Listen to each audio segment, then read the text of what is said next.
અત્ર ઉપસ્થિત સર્વે આમંત્રિત મહેમાનો, મેયરશ્રી એવં આ દિવ્ય મહામહોત્સવમાં આનંદ કરવા એકત્રિત થયેલા સર્વ આત્મીયજનો, ગઈકાલે પુષ્ટિ પ્રવાહ મર્યાદા ભેદ ગ્રંથના રસ દર્શન આપણે મળીને કરી રહ્યા હતા અને શ્રી મહાપ્રભુજી જીવના જુદા જુદા ભેદ આપણને સમજાવી રહ્યા છે.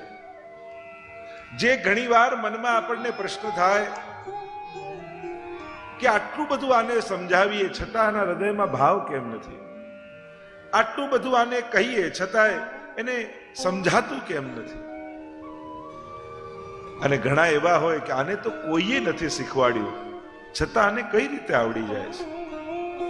આના ઘરમાં તો કોઈ વૈષ્ણવ નથી છતાંય આનું બાળક આવો દૈવી જીવ, આટલું સેવા સત્સંગનો જાણકાર ક્યાંથી? ઘણીવાર આપણને આશ્ચર્ય થાય. મહાપ્રભુજી સમજાવે, આ ભિન્નતા પ્રભુએ જ રચી છે, આ વિવિધતા પ્રભુએ જ રચી છે. પ્રભુ 3 પ્રકારની સૃષ્ટિનું સર્જન કરે છે. એની ચર્ચા ગઈકાલે આપણે થોડી શ્લોકો દ્વારા કરી. પુષ્ટિ, પ્રવાહ અને મર્યાદા, આ 3 પ્રકારના જીવો, 3 પ્રકારનો માર્ગ, અને જેવો જીવ એવી માર્ગમાં એને રુચિ. અને એટલે ઘણીવાર આપણે બીજાને શીખવાડવાની યા પ્રેરણા આપવાના પ્રયાસો જરૂર કરીએ, કારણ ઘણીવાર અન્યના સંગનો આવેશ પણ હોય છે. હોય દૈવીજી, પણ એવા સંગના આવેશમાં હોય કે એ દૈવી હોવા છતાં આસુરી ભાવ એનામાં આવૃત્ત થયો હોય. પણ જ્યારે સત્સંગ મળે કે કંઈક થાય તો આપમેળે જાગૃત થાય. અને એટલા માટે પ્રયાસ જરૂર કરવો, પરંતુ પછી એટલો બધો પણ આગ્રહ કોઈના માટે ન રાખી લેવો કે પછી આપણે આપણું અલૌકિક બગાડવા લાગે. ઘણી વાર ઘણા લોકોને જોઈએ, જો ને અમે આટલું કરી પણ અમારો બાળક માનતો જ નથી, મારો દીકરો માનતો જ નથી, એમ કરીને પોતે એટલા ઉદ્વેગમાં રહે તો મારે કહેવું પડે કે એની પાછળ તમારો ભાવ ન બગાડતો. એને પ્રભુ ખેંચશે, એની પ્રેરણા થશે ત્યારે એને વિચાર આવશે. આપણે પ્રયાસ કરવા, પ્રેરિત કરવા, જોડવાની કોશિશ કરવી, પણ એટલો બધો હઠાગ્રહ નહીં કરી લેવો જેથી આપણું મન ઠાકોરજીને છોડીને એનામાં રહે કે આ ક્યારે માનતો થાય. મૂળ વાત એ છે, આપણે બાળકોની સામે ઉપદેશક બનીએ છીએ પણ પ્રેરક નથી બનતા. તમે વારે ઘડીએ એને ટોકો ને એ કદાચ તમને કે મમ્મી તું તો આટલા સમયથી હવેલી જાય છે, તારામાં શું ફેર પડ્યો? તું તો આટલા સમયથી સત્સંગ કરે છે, તું તો એવું ને એવો જ છું. તો જ્યારે આ પ્રશ્ન એ મા બાપ સામે દીકરો કરે, ખાલી ઉપદેશક બન્યા હશો તો જવાબ નહીં હોય, પણ પ્રેરક બનશો ને તો તમે કહી શકશો કે બેટા જ્યારથી હવેલી થઈ ત્યારે અમારી અંદર આવું પરિવર્તન આવ્યું, જ્યારથી સત્સંગમાં જતા થયા ત્યારે અમારી આવી સમજ થઈ. જીવનમાં ઘણા પ્રશ્નો, ઘણી મૂંઝવણો, ઘણા ચેલેન્જો આવી ખરા, પણ ઠાકોરજીમાં શ્રદ્ધા રાખીને તો બધેથી ઠાકોરજીએ પાર કરી દીધા. અને જ્યારે આ રીતે પોતાના અનુભવની વાત કરશો, પોતાનું ઉદાહરણ આપશો તો બાળકોને કદાચ વધારે અસર થશે. અને એટલા માટે જુદા જુદા પ્રકારના જીવો છે, વૈવિધ્ય ભગવાનનું સર્જન છે, દુનિયામાં વિવિધતા રહેવાની જ છે. આપણે પરાણે બધાને એક કરવાની જે મહેનત કરીએ છીએ એને કારણે મોટા ઝઘડા થાય છે. જુદા જુદાપણું એ ભગવાન દ્વારા જ સર્જિત છે. પણ આ એક થવાનો એકમાત્ર ઉપાય એ છે કે બીજાના જુદાપણાનો સ્વીકાર કરી લઈએ. હા, મારાથી કોઈ જુદું હોઈ શકે છે પણ આપણો જ છે, આપણા જ છે બધા. કોઈનો જુદા વિચાર હોઈ શકે છે, કોઈનું જુદું દ્રષ્ટિકોણ હોઈ શકે છે, અને દરેકને પોતાના દ્રષ્ટિકોણથી પોતે જે કરતો હોય સાચું જ લાગતું. આપણને એમ લાગે કે આ ખોટું કરે છે, પણ એ આપણો દ્રષ્ટિકોણ એના માટેનો છે, એને તો એ જ સાચું લાગતું હોય. તો આ 3 પ્રકારના ચર્ચાઓ આપણે કરી. પ્રવાહી જીવ મનસા, મનથી પ્રગટ થયા, મર્યાદા જીવ વાણીથી પ્રગટ થયા, પુષ્ટિ કાયેન નિશ્ચય, પુષ્ટિજીવોને શ્રીઅંગમાંથી પ્રભુએ પ્રગટ કર્યા છે. અને પુષ્ટિ ભક્તોની પણ વાત કરતા આગળ મહાપ્રભુજી ભેદ સમજાવે છે. પુષ્ટિ પુષ્ટિ પુષ્ટિ પ્રવાહ પુષ્ટિ મર્યાદા, આ ત્રણ પ્રકારના પણ અંતર્ગત જીવો અને માર્ગ છે. 20મા શ્લોકમાં આપણે વિરામ તરફ આ ગ્રંથને લઈ જઈએ. મહાપ્રભુજી આજ્ઞા કરે 20મા શ્લોકમાં, વૈદિકત્વમ લૌકિકત્વમ કાપટેત કાપટ્યા તેષુ નાન્યથા વૈષ્ણવત્વમ હિ સહજમ તતો અન્યત્ર વિપ્ર વિપર્યયઃ. વૈદિકત્વમ લૌકિકત્વમ કાપટ્યા તેષુ નાન્યથા. જે પુષ્ટિ માર્ગી છે, જે શુદ્ધ પુષ્ટિ માર્ગે ચાલનારો છે, એ તો લૌકિક વૈદિક પણ કાપટ્ય ભાવે કરે છે. કાપટ્ય ભાવે એટલે તમે એમ કહો હવે હું ઠાકોરજીની સેવા કરવા લાગ્યો, હવે આ વિધિ વિધાન હું નહીં કરું, હવે આ વિધિ નહીં કરું, હવે આ લગ્નમાં કોઈ પણ પ્રકારની વૈદિક વિધિ નહીં થાય, હવે ભૂમિપૂજનમાં કંઈ નહીં થાય, વાસ્તુમાં કંઈ નહીં થાય, હું તો પુષ્ટિ માર્ગમાં વળી ગયો. અરે ના, મહાપ્રભુજી આજ્ઞા કરે છે જ્યાં સુધી દેહ બુદ્ધિ છે ત્યાં સુધી શાસ્ત્રોની બધી આજ્ઞાને પાળવી. હા, જ્યારે દેહ બુદ્ધિ સમાપ્ત થઈ જાય અને કેવલ ને કેવલ ભક્ત બુદ્ધિ રહી જાય તો પછી કોઈ બાધા નથી કરતી. પણ જ્યાં સુધી આ દેહ બુદ્ધિ છે, લૌકિક વ્યવહારોમાં રચેલા છીએ, ત્યાં સુધી આ બધા વિધિ વિધાનો કરવા. એટલે ઘણા લોકો પૂછે કે આપણાથી આ કરાય, આપણાથી આ વિધિ કરાય. હા, જે વૈદિક વિધિઓ, જે 16 સંસ્કારો છે એ કરવામાં આવતા હોય છે. પણ વૈષ્ણવ લૌકિક અને વૈદિક કાપટ્ય ભાવે કરે છે. કાપટ્ય ભાવે એટલે એ લૌકિકમાં પણ રહે, બધાની વચ્ચે રહે, બધા પ્રસંગો સાચવે. જો એક વસ્તુ બતાવું, વૈષ્ણવના જીવનનો પ્રકાર કેવો હોય, જેને જે જોઈતું હોય આપે. એનો અર્થ, સંસારને તમારો પ્રેમ નથી જોઈતો, સંસારને કેવલ પ્રેમ પૂર્વકનો વ્યવહાર તમારો જોઈએ છે.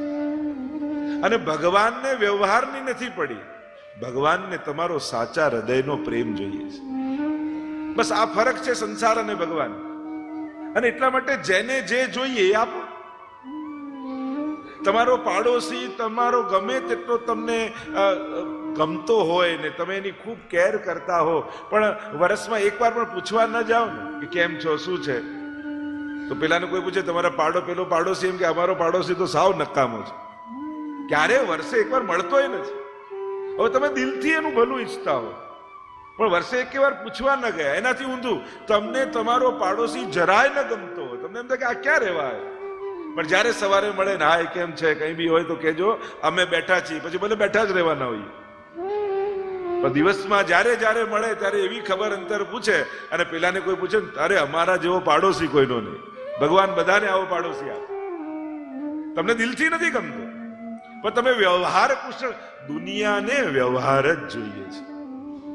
કોઈ તમારું દિલ સાચું છે, પવિત્ર છે, શુદ્ધ છે, સાચા દિલથી પ્યાર એની કોઈને પડી નથી.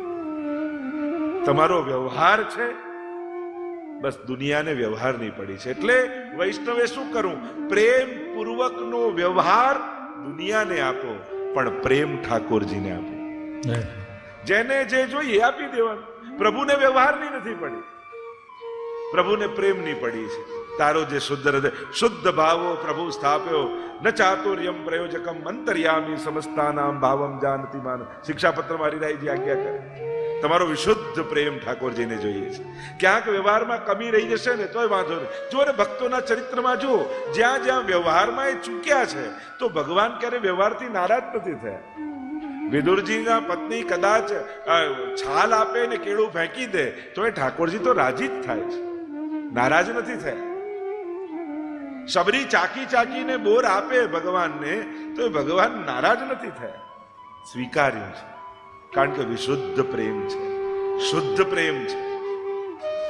તો લૌકિક અને વૈદિક વૈષ્ણવે કાપટ્ય ભાવથી કરવા.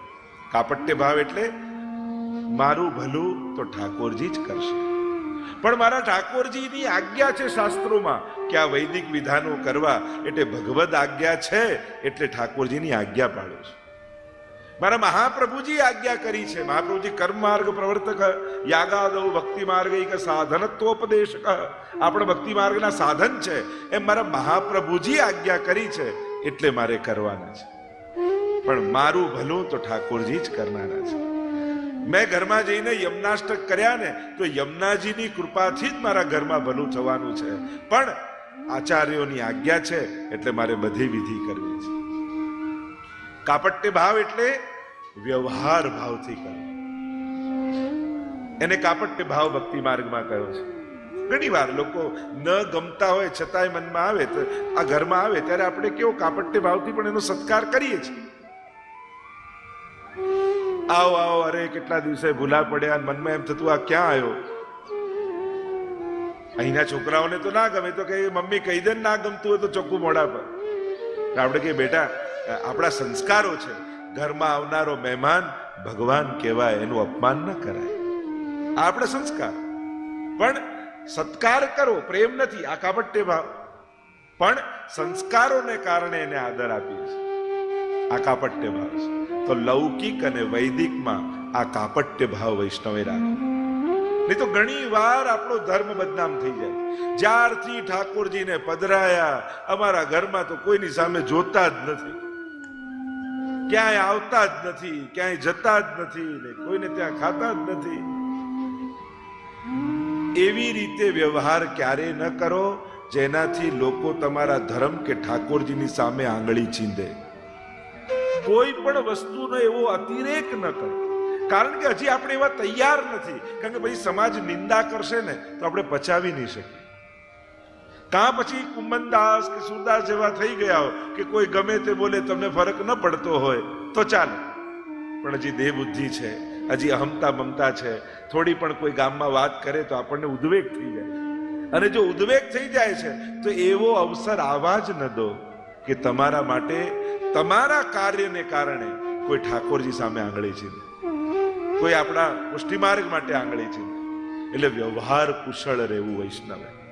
સંસારમાં એવો વ્યવહાર રાખો કે દરેકને એમ લાગે કે અમારી જોડે તો બહુ સારું, અમને તો બહુ સાચું, અમારી જોડે તો બહુ પ્રેમ. પણ આપણે જ જાણીએ કે આપણો પ્રેમ તો ઠાકોરજી માટે છે, પ્રભુ નિમિત્તે છે. આ કાપટ્ય ભાવ.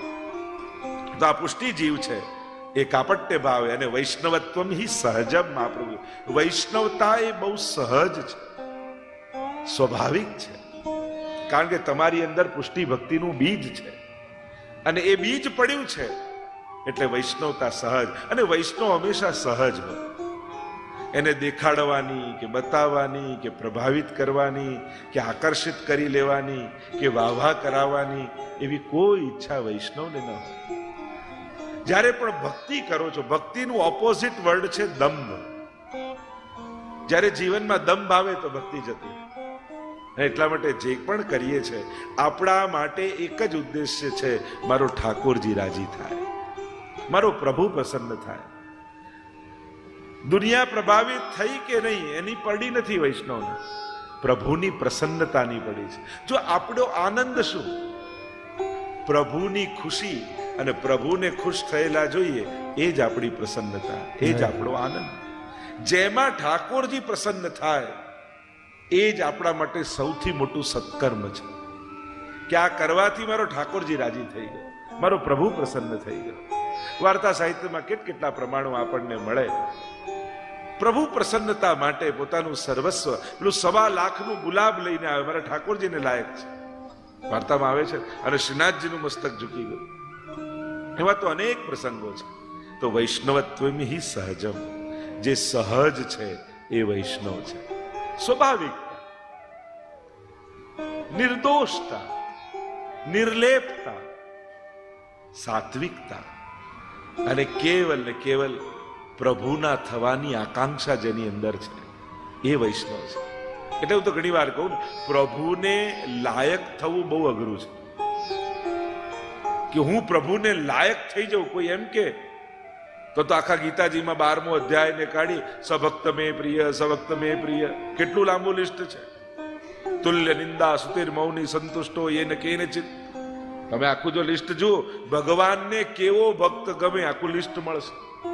હવે આવા ચાર્ટ બનાવીએ ને આપણે તો કહીએ આમાં ચોકડી, આમાં ચોકડી, આમાં ચોકડી, આપણો તો ક્યાંય કોઈ મેળ પડે એવો નથી કે જેમાં પ્રભુને લાયક થઈ શકાય. તો પ્રભુને લાયક થવું કઠિન છે, પણ પ્રભુના થવું સાવ સહેલું છે. પુષ્ટિ માર્ગમાં ભગવાનને લાયક બનાવવાની તમને મહેનત નથી કરતા, તમને ભગવાન ના બનાવવાની કોશિશ કરીએ છીએ. જૈસો હું તૈસો તિહારો શ્રી વલ્લભ, छिन छिन में अपराध परत है, जितनी रवि छाया की कनिका इतने दोष हमारे. ये तो भक्त स्वीकारे છે કે પ્રભુ અનેક દોષોથી ભરેલો છું, પણ એટલી સમજ મહાપ્રભુજીની કૃપાથી આવી છું કે જેવો છું એવો તમારો છું. બ્રહ્મ સમજ લેતી વખતે હાથમાં તુલસી દલ લઈ અને મહાપ્રભુજી બોલાવડાવ્યું છે, હે કૃષ્ણ હું તારો છું. અને બસ જો આટલું યાદ રહે ને કે હું કૃષ્ણનો છું, તો આ સમગ્ર અપરાધો ક્ષણમાં સરી જાય. તો વૈષ્ણવત્વમ હિ સહજમ, સહજતા છે.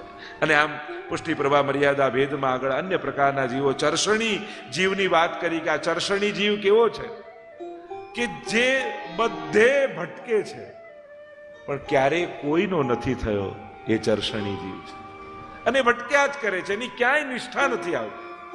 એટલે એક જુદો પ્રકાર બતાવ્યો જીવનો, ચર્ષણી જીવ, જેની ક્યાંય નિષ્ઠા હોય. ઘણી વાર લોકો કહે હવે તો નથી પહોંચી વળાતું, એટલા મંદિરો, બધે જતા જતા થાકી જવાય. પણ કોણ કે છે બધે જા? ક્યાંક તો નિષ્ઠા રાખ. હા, આદર બધાને હોય, સત્કાર બધાને હોય, સન્માન બધાનું હોય, પણ ક્યાંક તો નિષ્ઠા હોય ને માણસ. તારે કોને પામવા છે, તારે કોને મેળવવા છે, એ તો નક્કી કર. બધાને આદર આપ.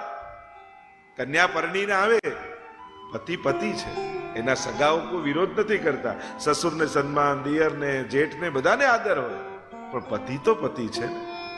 એમ તે કોને પામવાનો નિર્ધાર કર્યો છે એનો સંકલ્પ તો કર. પણ ચર્ષણી જીવને ક્યાંય નિષ્ઠા ના આવે. એને થાય અહીંયા કર્યું, એના કરતા ત્યાં જાત ને તો કામ જલ્દી થઈ જાય, એટલે ત્યાં જાય. ત્યાં જાય એટલે પાછું કંઈક છાપામાં બીજું આવી જાય કે ઓ અહીંયા 2 મિનિટમાં નિકાલ, એટલે પેલો ત્યાં ભાગે અને ભટકતો જ રહે. અને ભટકતા જીવને ક્યારે પણ લક્ષ્ય પ્રાપ્ત થતું નથી. આમ પુષ્ટિ પ્રભા મર્યાદા ભેદ ગ્રંથને વિરામ આપીએ. બોલો ગોવર્ધન નાથ કી જય. સિદ્ધાંત રહસ્યમ દક્ષિણ ચરણ મહાપ્રભુજીનું 8.5 શ્લોક, 6ઠ સ્કંદ સાથે સમાનતા કરી. અને સિદ્ધાંત રહસ્ય ગ્રંથ બહુ જ મહત્વનો ગ્રંથ, 16 ગ્રંથમાંનો છે. બહુ જ મહત્વ, કારણ કે એક એવી ઐતિહાસિક ઘટના સાથે, એવી એક અલૌકિક ઘટના સાથે આ ગ્રંથ જોડાયેલો છે કે જે પુષ્ટિ માર્ગના પાયાની ઘટના છે. કે જે દિવસથી જે આ એક ઘટના ઘટી અને મહાપ્રભુજી આ ગ્રંથ રચ્યો, એ ઘટનાએ આ પુષ્ટિ ભક્તિ દૈવી જીવોના ઉદ્ધારનો માર્ગ ખોલી દીધો. અને એ ઘટનાની જો વાત કરું અને જેનું ડોક્યુમેન્ટ કહી શકાય, મહાપ્રભુજીએ જેને આ ગ્રંથમાં આલેખી છે જે ઘટના, મહાપ્રભુજી પૃથ્વી પ્રદક્ષિણા કરતા કરતા વ્રજમાં પધાર્યા છે, ગોકુલ પધાર્યા. ઠકરાણી ત્રીજનો દિવસ યમનાષ્ટક રચના રચી, પારાયણ કર્યું. દસમે ભાગવતજીનું પારાયણ પૂર્ણ થયું અને એકાદશીની રાત્રિ હતી. શ્રાવણ શ્યામલે પક્ષે એકાદશ્યામ મહાનિશી. રાત્રિ આવી એકાદશી અને મહાપ્રભુજી, પવિત્ર એકાદશી છે, પોતાના હાથે મહાપ્રભુજીએ 360 તારનું પવિત્રું સિદ્ધ કર્યું. જો આ પવિત્રાનો ઉત્સવ એ કોઈ પુષ્ટિ માર્ગનો જ ઉત્સવ નથી, એ બહુ પ્રાચીન કાળનો ઉત્સવ છે. એમ કહેવાય છે પવિત્ર નામનો એક અસુર હતો અને એણે મહાદેવજીની ઉપાસના કરી હતી. અને કેટલા તપ પછી મહાદેવજી પ્રસન્ન થયા અને એણે વિનંતી કરી કે આપની 12 મહિનાની સેવા મને કેમ સિદ્ધ થાય. અને ત્યારે કહ્યું કે આ 360 તારનું પવિત્ર બનાવીને ધરાવીશ તો આખા વર્ષની સેવા તારી આવશે. અને ત્યારથી આ પવિત્રાનો અન્ય જગ્યાએ ભૂલાઈ ગયો અને પુષ્ટિ માર્ગમાં એની પરંપરા ચાલુ રહી, કારણ કે એની સાથે આ એક દિવ્ય ઘટના ઘટી ગઈ. અને એટલા માટે આપણે ત્યાં પવિત્રાનો ઉત્સવ વિશેષ રૂપે ઉજવાય છે. અને આપણે કેટલા ભાગ્યશાળી છીએ. આ 27 અને 28 પવિત્રા એકાદશી અને બારસના દિવસે ત્રિવિધ સ્વરૂપની પ્રતિષ્ઠા અને 56 ભોગનો મનોરથ આપણે બધા જ સાથે મળી શ્રીનાથ ધામ હવેલીમાં ઉજવવાના છીએ. એટલે અધિક માસ પછી આ ઉત્સવ આપણને સાથે જે સિદ્ધાંત રહસ્ય પ્રાગટ્યનો એ દિવસ, પુષ્ટિ માર્ગનો સ્થાપના દિવસ જેને કહેવાય, પવિત્રા એકાદશી એ સ્થાપના દિવસ છે. એ દિવસે ઠાકોરજીએ મહાપ્રભુજીને બ્રહ્મ સંબંધ મંત્રનો ઉપદેશ આપ્યો. એકાદશી પવિત્રા સિદ્ધ કરીને રાખ્યા છે. ચિંતા કરી રહ્યા છે મહાપ્રભુજી. આ હજારો દોષોથી ભરેલા જીવનો ભગવાન સાથે સંબંધ કઈ રીતે થાય? કારણ કે દરેક શાસ્ત્રો તમે જુઓ, ગીતાજી, ભાગવતજી, દરેક શાસ્ત્રોમાં જોશો તો એમ જ દેખાશે કે નિર્દોષ થા, દોષોને છોડી દે તો હું તારો સ્વીકાર કરું, બધા જ પાપમાંથી મુક્ત થઈ જાય. હવે થવા તો આપણે ઈચ્છીએ છીએ, પણ થવાતું નથી એ પણ જાણીએ છીએ. જો માણસની લિમિટેશન છે, ક્યાંક ક્યાંક પુણ્ય કરી શકે છે પણ પાપ છોડવું એના માટે બહુ અઘરું છે. પાપમાંથી મુક્ત કેમ થવાય? ને જો નિર્દોષ ન થઈએ અને પ્રભુ સ્વીકાર ન કરે તો ક્યારે આપણા જેવા જીવોનો ભગવત પ્રાપ્તિનો અધિકાર જ ન થાય. અને જયારે આ ચિંતા કરી રહ્યા છે, એક સમય ચિંતા ચિત આઈ, દૈવી કિહ બિદ જાની ન જાઈ, આસુરી સો મિલી રહત સદાઈ, ભિન્ન હોય સો કોન ઉપાય. મહાપ્રભુજી વિચાર કરે, હું દૈવી જીવોનો ભગવત સંબંધ કરાવવા માટે ભૂતલ પર આવ્યો છું, પણ આસુરીઓ સાથે, સંસારીઓ સાથે મળીને આ દૈવી જીવ પણ પોતાના સ્વરૂપ ભૂલી ગયા છે. કેમ કરીને એમને ઓળખવા અને કેમ કરીને એમનો ભગવત સંબંધ કરાવો? કારણ કે આ દૈવી પણ આસુરી સાથે મળી અને કેવલ લૌકિક આવેશવાળા થઈ ગયા છે, સંસારમાં ખૂપાઈ ગયા છે. અને આ ચિંતા મહાપ્રભુજી કરી રહ્યા છે. મધ્યરાત્રિનો સમય છે અને એ જ સમયે બોલો ગોવર્ધન નાથ કી જય, સાક્ષાત ગોવર્ધનનાથજી પ્રગટ થયા. મહાપ્રભુજીને આશ્ચર્ય થયું. જો આ એક ઘટના આજે પણ ગોકુલની એ ગોવિંદ ઘાટ અને ઠકરાણી ઘાટના બેઠા હો તો તમને અનુભવ થાય, એની દિવ્યતાનો અહેસાસ થાય. મધ્યરાત્રિએ પ્રગટ્યા શ્રીજી, બ્રહ્મ સંબંધ મંત્રનો ઉપદેશ મહાપ્રભુજીને આપ્યો અને કહ્યું, હે વલ્લભ, આપ ચિંતા શા માટે કરો છો? આ બ્રહ્મ સંબંધ મંત્ર આપને આપું છું. આપ જીવને બ્રહ્મ સંબંધ કરાવો, હું આપને વચન આપું છું. પહેલું વચન આપ્યું, આપ જેને બ્રહ્મ સંબંધ કરાવશો એનો નિશ્ચિત હું સ્વીકાર કરીશ. બીજું વચન આપ્યું, એકવાર જેને સ્વીકારીશ એનો ક્યારે ત્યાગ નહીં કરું. ત્રીજું વચન આપ્યું, આપની કાનીથી જે ભોગ ધરશે એને હું ચોક્કસ આરોગીશ. અને ચોથું વચન આપ્યું, આપ પુષ્ટાવીને જેના માથે મને પધરાવી દેશો ત્યાં સદાય હું પ્રગટ સ્વરૂપે બિરાજીશ. આ ચાર વચને શ્રીનાથજી મહાપ્રભુજી સાથે બંધાયા.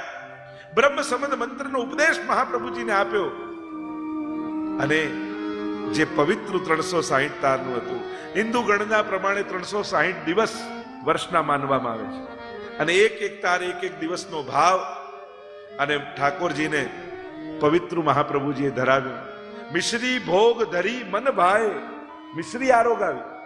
ઘણી વાર લોકો કે આ મિશ્રી તો હમણાં આવી, પ્રાચીન સમયમાં થોડી મિશ્રી. સૌથી પહેલી મિશ્રી મહાપ્રભુજીએ શ્રીનાથજીને આરોગાઈ.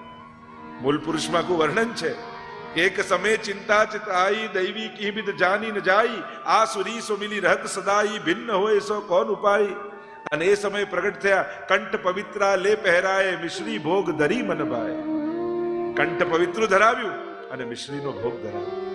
પ્રભુના એ અલૌકિક સૌંદર્યને મહાપ્રભુજી માણી રહ્યા છે અને મહાપ્રભુજીના મુખમાંથી મધુરાષ્ટકનું પ્રાગટ્ય આ સમયે થયું.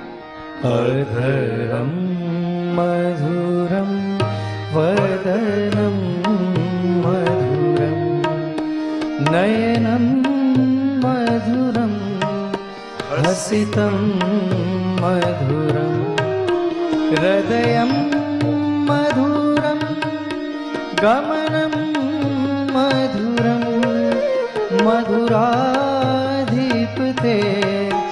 अखिलं मधुरम् अधरं मधुरं वदनं મહાપ્રભુજીએ મધુરાષ્ટકનું ગાન કર્યું. ગાન કરતા કરતા એ રસાત્મક સ્વરૂપના આનંદનો અનુભવ મહાપ્રભુજીએ કર્યો. અને જ્યાં પ્રભુ અંતર ધ્યાન થયા, બાજુમાં દમલાજી સૂતા હતા. મહાપ્રભુજીનો આનંદ માયો નહીં. અરે દમલા, તે કશું સુન્યો? અને દમલાજી શ્રવણ કરી રહ્યા હતા, સુઈ રહ્યા હતા, સંભળાય બધું. પણ જો એમ કહી દે કે સાંભળ્યું તો મહાપ્રભુજી જેટલું જ્ઞાન એમનું થઈ જાય, સમાનતા થઈ જાય. એટલે ઉભા રહીને બે હાથ જોડીને દંડવત કરીને કહ્યું, જયરાજ, સુન્યો પણ સમજ્યો નહીં. સાંભળ્યું તો ખરા પણ સમજ્યો નહીં. કારણ કે આપ કૃપા કરીને ન સમજાવો તો પ્રભુની વાણીને અમે કેમ સમજી શકીએ? કારણ કે અમે તો જીવ બુદ્ધિ છીએ. ભગવદ વાણીનો પણ અર્થ જીવ બુદ્ધિથી જ કરીશું. પણ ઠાકોરજી શું કહેવા માંગે છે એ તો જે એમના હૃદયમાં બિરાજતા હોય ને, એટલે જ મહાપ્રભુજીનું એક નામ છે, શ્રી કૃષ્ણ હાર્દવિદ, સર્વોત્તમ સ્તોત્ર. પ્રભુના હૃદયની જાણનારા શ્રી મહાપ્રભુજી છે. એટલે જ તો આપણો સેવાક્રમ, સેવા રીત પ્રીત વ્રજજન કી મહાપ્રભુજીએ પ્રગટાવ્યું. કારણ કે આજે ઠાકોરજીને શું પહેરવું છે અને શું આરોગવું છે એ તો વલ્લભ જ જાણી શકે. આપણે તો જાણી ન શકીએ. એટલે જ વલ્લભની પ્રગટાવેલો સેવાક્રમ આપણે ફોલો કરતા હોઈએ છીએ. કારણ કે પ્રભુના હૃદયની જાણનારા મહાપ્રભુજી છે. પ્રભુને શું રૂચે છે અને શું નથી રૂચતું એ તો શ્રી વલ્લભ જ જાણે છે. આપણે તો આપણું ગમતું આરોગાવી દઈએ, આપણું ગમતું પહેરાવી દઈએ. હા, આ ચળકતું બહુ સારું છે, આજે તો આ જ પહેરાવે. અરે તને સારું લાગે છે, આજે પ્રભુ આ મૂડમાં છે પહેરવાના. અરે તને ભાવે છે કે આરોગાવીશ. ઠાકોરજીના જે શું આરોગવું છે પ્રભુના હૃદયની કોણ જાણે? તો કે શ્રી વલ્લભ. એટલે સર્વોત્તમ સ્તોત્રમાં શ્રી કૃષ્ણ હાર્દ વિદે નમઃ. પ્રભુના હૃદયની જાણનારા મહાપ્રભુજી છે. અહીંયા મધુરાષ્ટકનું ગાન કર્યું છે. દમલાજીએ કહ્યું, સુન્યો પર સમજ્યો નહીં. પ્રભુ કહા આજ્ઞા કર રહે. અને ત્યારે મહાપ્રભુજીએ કહ્યું, ઠાકોરજીએ તો એટલી મોટી કૃપા કરી, દૈવી જીવોના ઉદ્ધારનો માર્ગ પ્રશસ્ત કરી દીધો. બ્રહ્મ સંબંધ મંત્રનો ઉપદેશ મને કર્યો છે અને આજ્ઞા કરી કે આપ દૈવી જીવોને બ્રહ્મ સંબંધ કરાવો. બારસનો દિવસ છે. કહ્યું, દમલા જાઓ જમનાજી સ્નાન કરકે આવો. અને દમલાજીમાં સ્નાન કરી ધોતી ઉપરનો ધારણ કરી દમલાજી ઠાડા છે. હાથમાં તુલસી દલ મહાપ્રભુજી આપ્યું છે. અને જે બ્રહ્મ સંબંધ મંત્ર ઠાકોરજીએ મહાપ્રભુજીને આપ્યું હતું, બીજા દિવસે મહાપ્રભુજીએ આ પૃથ્વી ઉપર પહેલું બ્રહ્મ સંબંધ શ્રી દમલાજીને કરાવ્યું. બોલો દામોદર દાસ હરસાની કી જય. સમસ્ત વૈષ્ણવી સૃષ્ટિના પ્રતિનિધિ રૂપ શ્રી દમલાજીને પહેલું બ્રહ્મ સંબંધ શ્રી મહાપ્રભુજીએ કરાવ્યું. અને બ્રહ્મ સંબંધ કરાવી સિદ્ધાંત રહસ્ય ગ્રંથ રચી અને દમલાજીને આ ગ્રંથ ભણાવ્યો.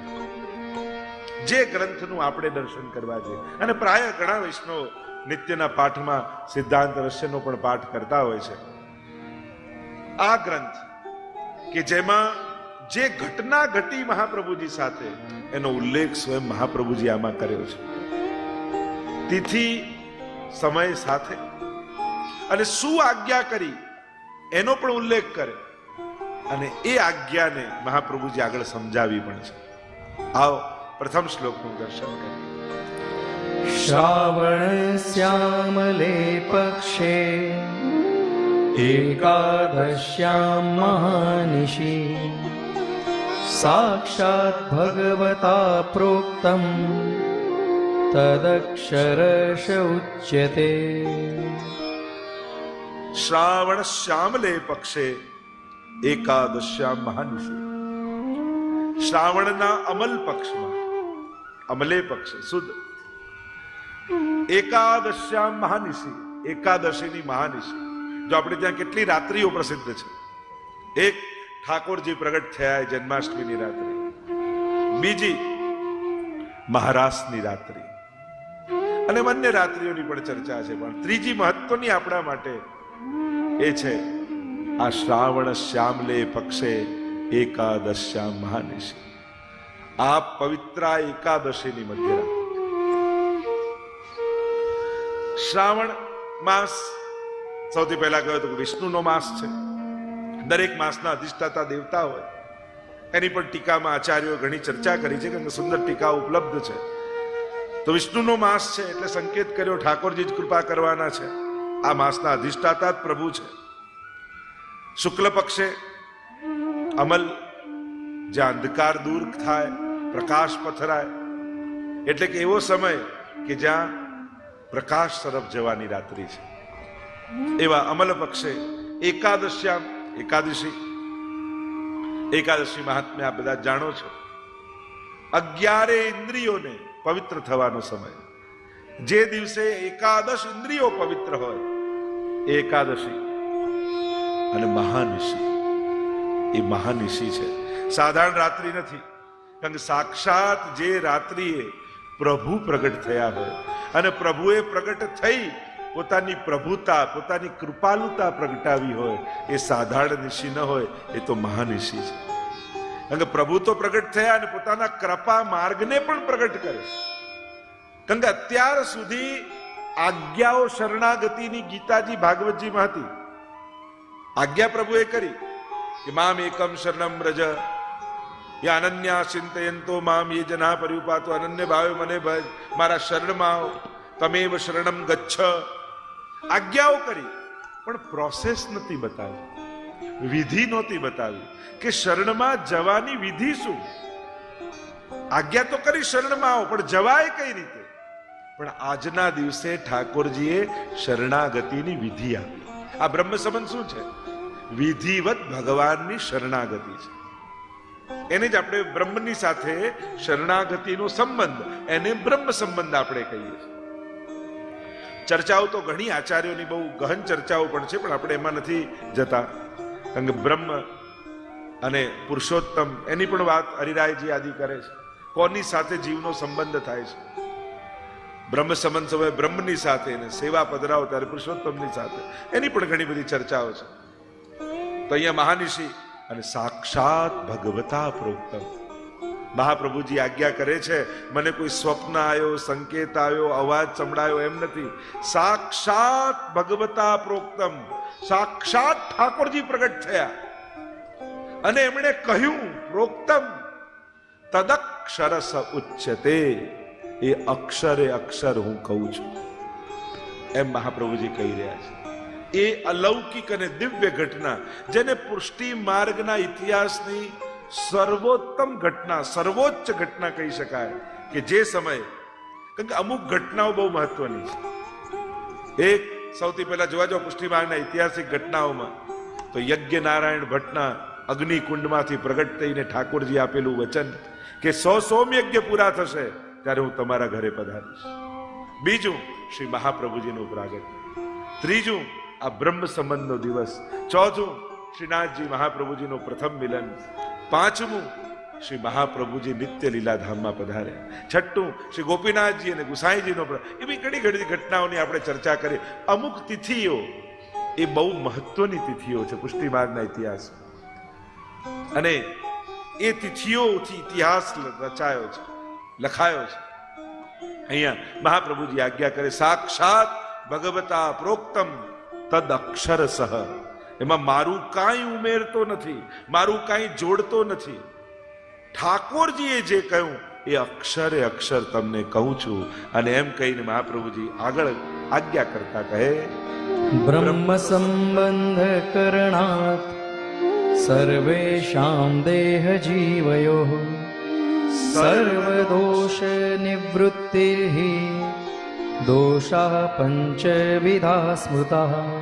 બ્રહ્મ સંબંધ કરણાત સર્વેષાં દેહ જીવયો સર્વદોષ નિવૃત્તિ દોષાઃ પંચવિધા સ્મૃતા.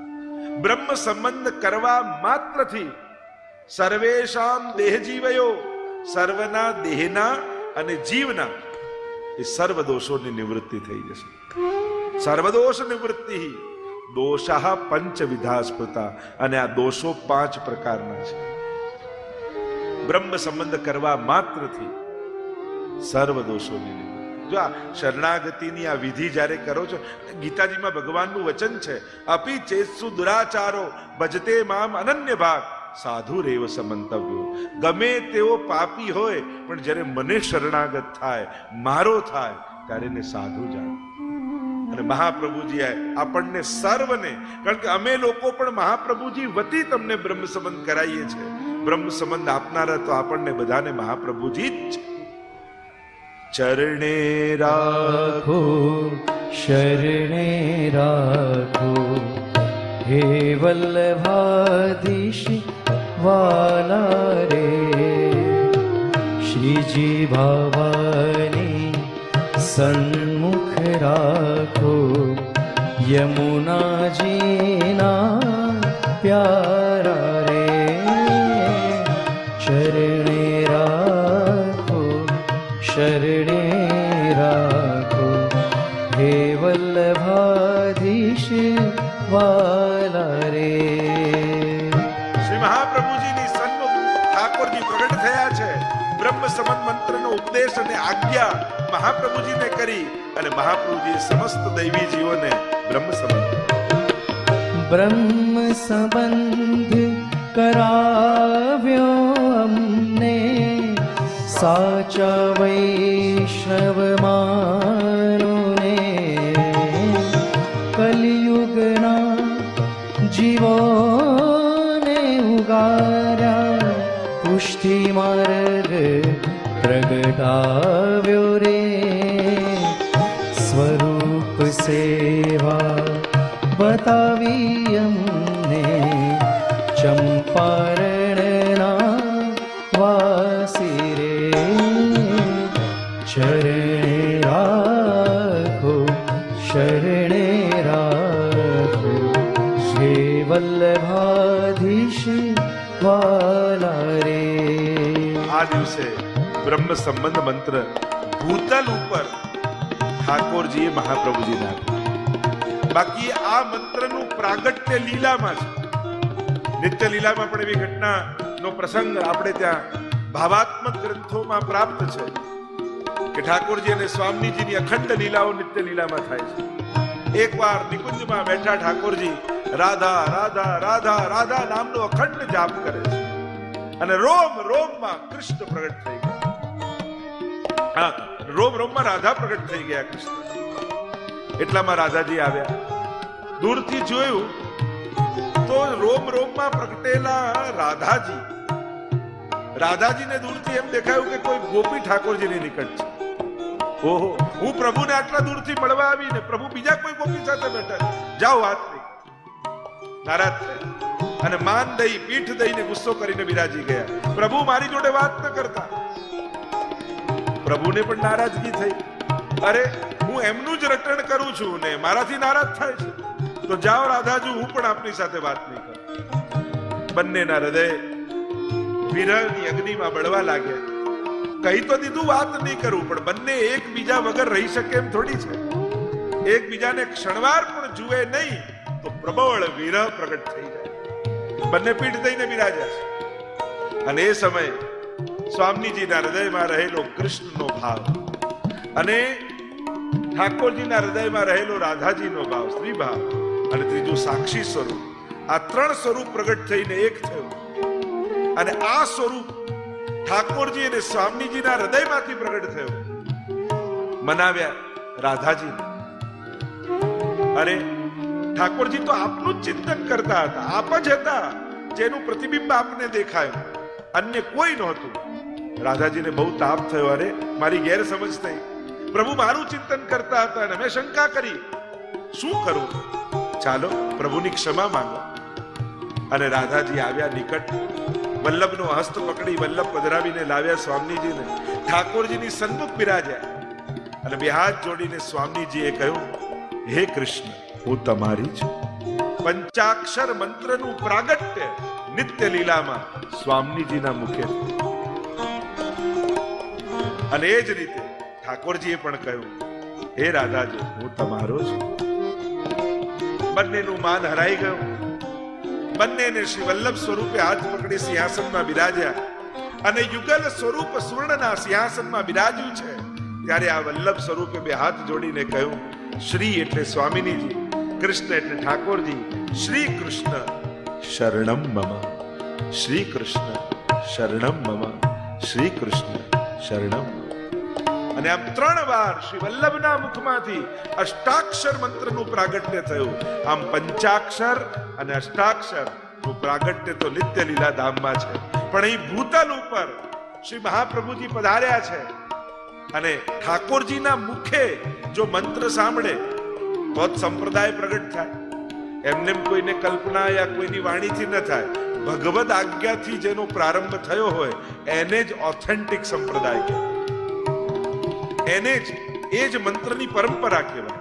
તો પ્રભુના મુખે મહાપ્રભુ તો જાણતા જ હતા, પણ આ બ્રહ્મ સંબંધ મંત્ર જેને ગદ્ય મંત્ર કહીએ છીએ.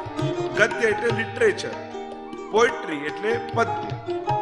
તો પહેલા છે ગદ્ય, લિટરેચર છે, જે આગળ બોલીએ છીએ ને, ભગવાન કૃષ્ણ તે વિખુટા પડે હજારો જન્મોનો અંતરાય છે અને હૃદયમાં તાપ ક્લેશનો આનંદ જેને તિરોધાન થયો છે એવો હું જીવ, મારો દેહ પ્રાણ ઇન્દ્રિય અંતઃકરણ આદિ આદિ જે આપણે હે કૃષ્ણ હું તારો છું, એમ જે ગદ્ય મંત્ર આપણે બોલીએ છીએ, તો આગળ જે બોલીએ છીએ એને ગદ્ય કહેવાય, લિટરેચર કહેવાય.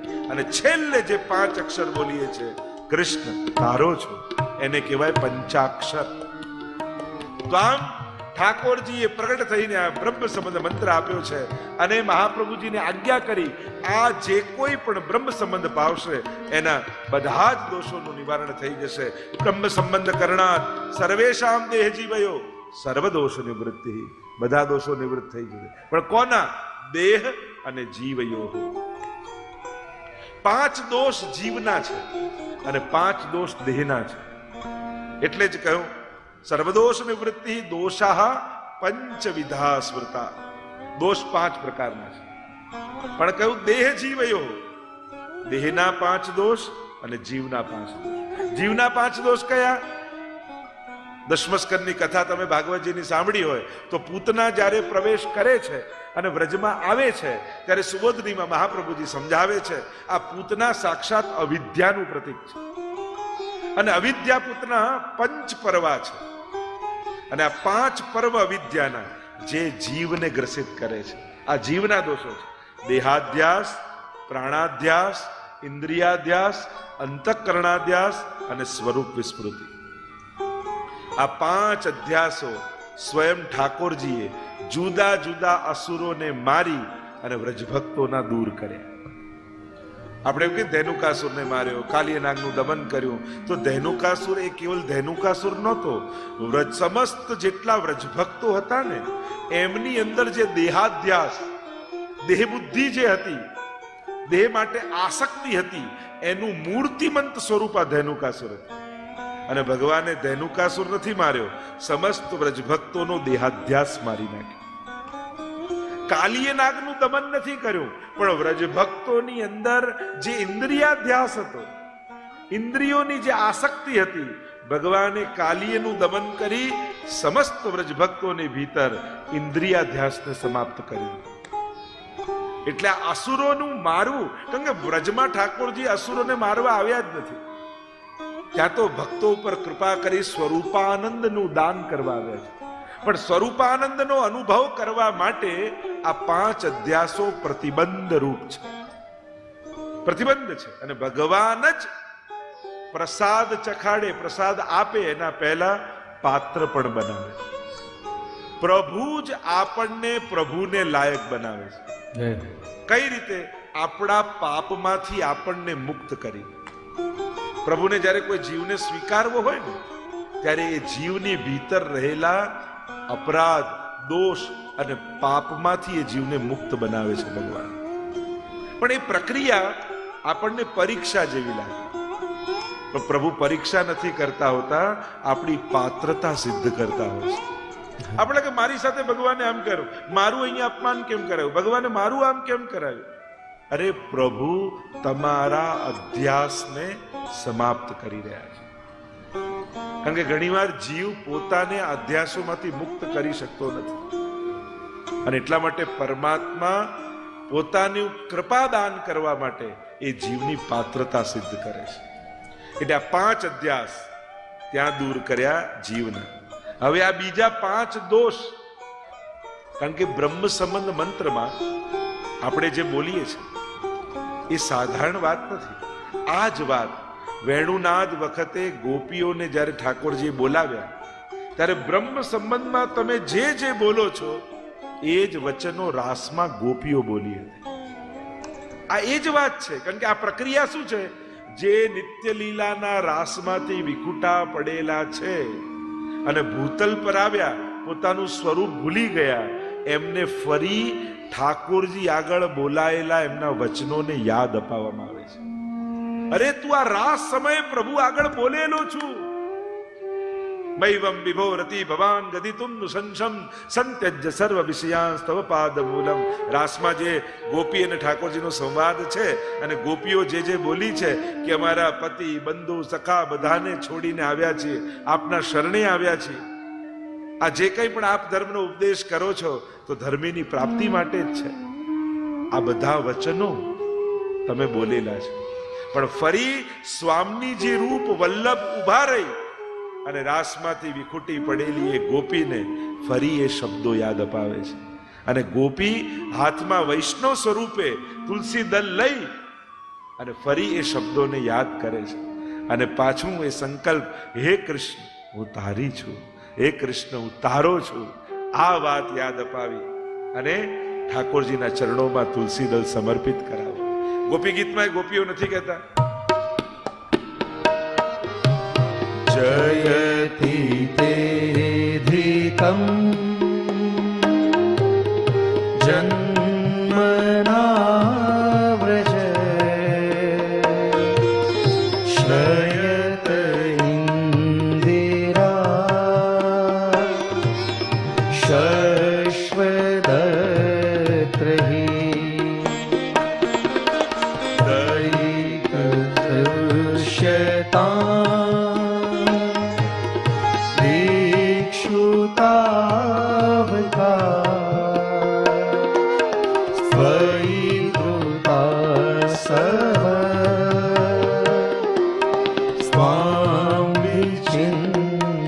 पुकारिए मेरे साथ. ओ श्रीनाथ जी आवजो તમે વાટ જોઈ રહ્યા ક્યારના અમે અનેક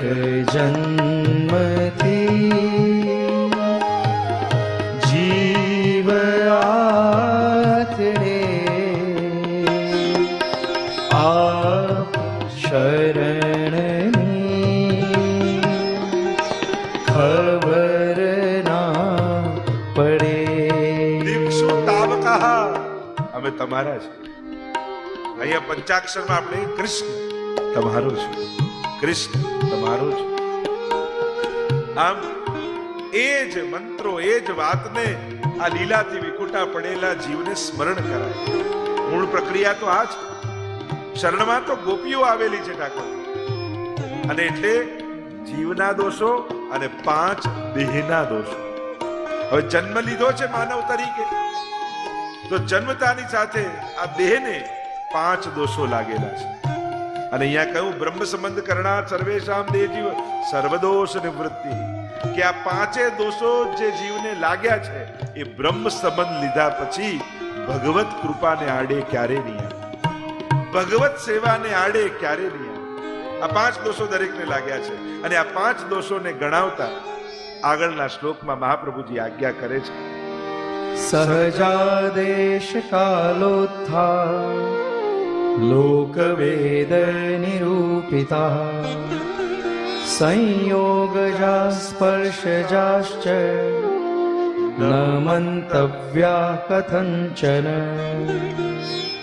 આ 5 દોષો જીવને લાગ્યા છે. સહજા, પહેલો સહજ દોષ. બીજું દેશ કાલોત્થા, દેશ અને કાળના. ત્રીજું લોકવેદ નિરૂપિતા, વેદ અને શાસ્ત્રમાં નિરૂપિત પાંચમું સંયોગ, ચોથું સંયોગ જા અને પાંચમું સ્પર્શ જા. આ પાંચ દોષ દરેકને લાગ્યા છે અને બ્રહ્મ સંબંધ કરવાથી શું થાય કે આ પાંચે દોષોની નિવૃત્તિ થઈ જાય છે. અને નિવૃત્તિ કયા અર્થમાં? તમે એમ કહો મેં બ્રહ્મ સંબંધ લીધું, મારો તો ગુસ્સો ગયો નહીં, મારું તો લોભ ગયો નહીં, મારી તો ઈર્ષ્યા ગઈ નહીં. પણ ગયા કયા અર્થમાં? ભલે તું ક્રોધી છે પણ હવે તારો ક્રોધ ભગવાનની કૃપાને આડે નહીં આવે. ભગવાન તારા પર કૃપા જરૂર કરશે, કારણ કે તું શરણાગત થયો છે. ભલે તું લોભી છે, તમે વાર્તા સાહિત્યમાં જુઓ 84-252 એમાં કામી, ક્રોધી, લોભી, અનેક અનેક પ્રકારના એવા જીવોની કથા છે. એટલે કે ભગવત સેવાને આડે ક્રોધી છે છતાંય ભગવત સેવાનો અધિકારી છે, લોભી છે છતાંય ભગવત સેવા. આપણે ઊંધું ગણીએ, આપણે આ ભલે કેટલી સેવા કરે પણ કેવો ગુસ્સા વાળો છે, કેવો ક્રોધી છે. જોવું જોઈએ કઈ રીતે? ભલે આટલો ક્રોધી છે પણ ઠાકોરજીની સેવા બહુ સરસ કરે છે. ભલે આવો લોભી છે પણ કીર્તન બહુ સારા ગાય છે. આપણે દોષને પ્રધાન બનાવીને વ્યક્તિત્વને શોધીએ છીએ. અહીંયા આચાર્યો આપણને એમ સમજાવે છે, એની ભક્તિને મોટી જાણી અને પછી એની ઓળખાણ કરો, પછી એનો પરિચય આપો. દોષોને આગળ ન ગણો. આપણે હંમેશા, અને લોકોને પણ એમ થાય કે દુર્ગુણ, દોષ, અભાવ એનાથી તરત ઓળખે. આપણે કહીએ ને ફલાણા ભાઈને ઓળખો છો, નામ આપો ને તો કે કયા ધ્યાન નથી, પેલાથી આમ કાળા છે, બટકા છે, જાડા છે, ટાલ છે, અચ્છા અચ્છા ઓળખી ગયો. પણ આવા કદરૂપાથી શું ઓળખવા? આવા દોષોથી, એના ગુણોથી ઓળખાણ થાય. પણ માણસ ત્યારે તરત ઓળખી જાય. મૂળ વાત એ છે, જીવની દ્રષ્ટિ દોષ ઉપર વધારે રહે છે. અને એટલા માટે દોષથી પરિચય કરાવો તો તુરંત ઓળખી જાય. પણ એના ગુણથી પરિચય કરાવો. આ બધા ગામવાળા કે બહુ ઉદાર, પણ મને તો ના લાગ્યા હો. માણસને ગુણ જલ્દી દેખાતા નથી. ગુણ જોવાની આદત જ નથી પડી આપણને પહેલેથી દોષ જોવાની જ આદત છે. આખો વ્હાઈટ શર્ટ હોય પણ કાળો દાગ હોય, બધા પૂછી જાય કે નહીં આ કાળો દાગ ક્યાંથી પડે? પણ આખો વ્હાઈટ છે એને કોઈ જોવે? આ સ્વભાવ છે મનુષ્યની સહજ પ્રકૃતિ. જીવાહ સ્વભાવ તો દુષ્ટાહ. મહાપ્રભુજી આગળ કહ્યું દોષોથી ભરેલો છે જીવ. તો 5 દોષો, અને આ 5 દોષોની નિવૃત્તિ ભગવત સેવામાં થઈ જશે. એટલે કે તમે આવા સ્વભાવ વાળા હોવા છતાં ભગવત સેવાના અધિકારી. વાર્તા સાહિત્યમાં જુઓ ને પેલા કંજૂસની નહીં, ગઈકાલે મેં કહ્યું કે માનસીમાં ખાંડ નાખ્યું, આવા કંજૂસ કે સેવા તો કરું પણ એવી સેવા બતાવો જેમાં 1 રૂપિયાનો ખર્ચો ના થાય. તો માનસી સેવાનું દાન. એક ચોરની વાર્તા 252. ગુસાઈજીનો સેવક થયો અને ગુસાઈજીનો સેવક થયો ને કહ્યું કે તું શું કરે છે?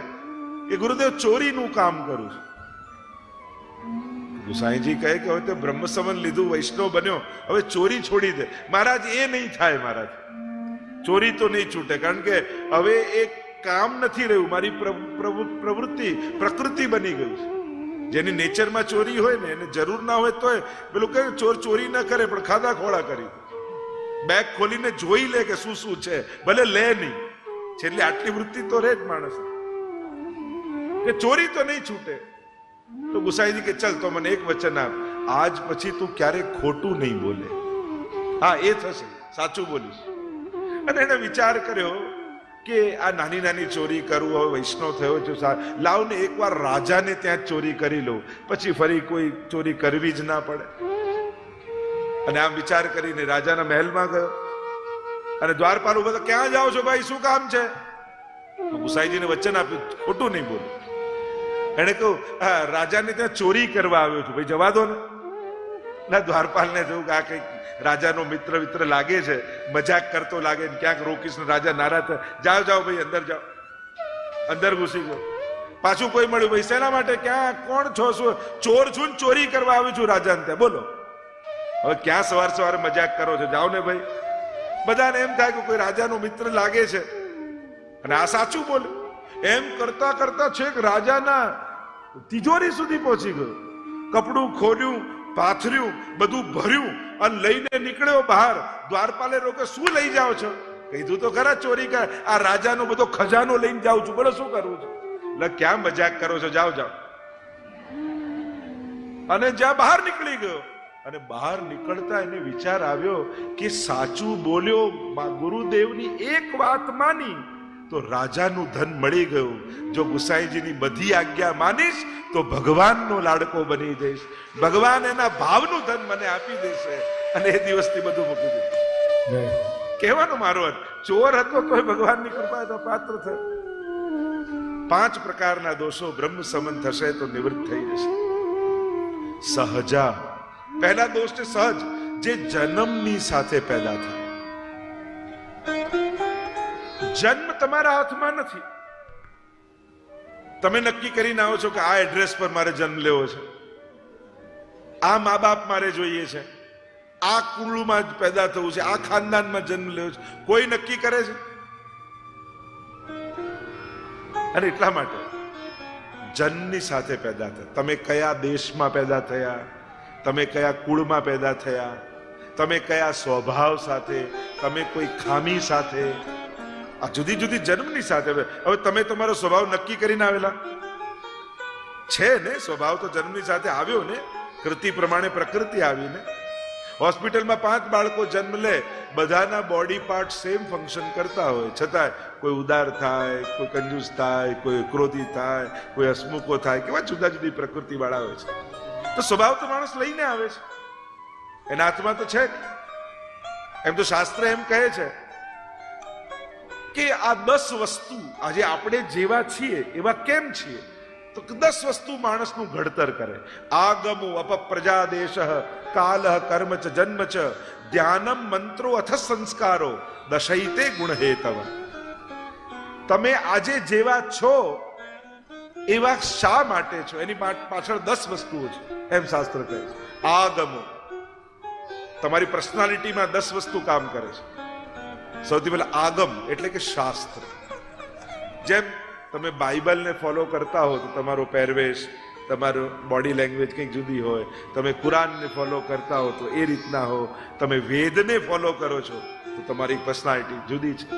આગમો, તમે કયા શાસ્ત્રને માનો છો. અપ, શાસ્ત્ર એમ કહે છે તમે જે પાણી પીઓ છો એ પાણી પણ તમારા વ્યક્તિત્વ ઉપર અસર કરે છે. આગમો અપ. પ્રજા, જે પ્રજાની વચ્ચે તમે રહેતા હો એનો પ્રભાવ તમારા પર આવે છે. તમે બધા આફ્રિકા રહેતા હતા, ત્યાં તમારી લાઈફસ્ટાઈલ કેવી હતી. હવે યુકે આવી ગયા આટલા વર્ષોથી, ચેન્જ થયું કે નહીં? રહેણી કરણીમાં, તમારી પર્સનાલિટીમાં, તમારા વ્યવહારમાં, તમારા પ્રસંગોમાં કેવો પ્રજાનો પ્રભાવ આવ્યો, તમે જ ફીલ કરો. આગમ અપ પ્રજા. દેશ, તમે જે દેશમાં રહો છો અહીંયાની પ્રકૃતિ, અહીંયાની આબોહવા એ પ્રમાણે મોટા ભાગના લોકોના વાળ જતા રહ્યા ને આફ્રિકામાં હતા, અહીંયા યુકેમાં ન ટકે. જે દેશમાં રહો છો એનો પ્રભાવ તમારા પર આવે છે. આગમો અપ પ્રજાદેશ કાલહ, કયો કાળ ચાલે છે.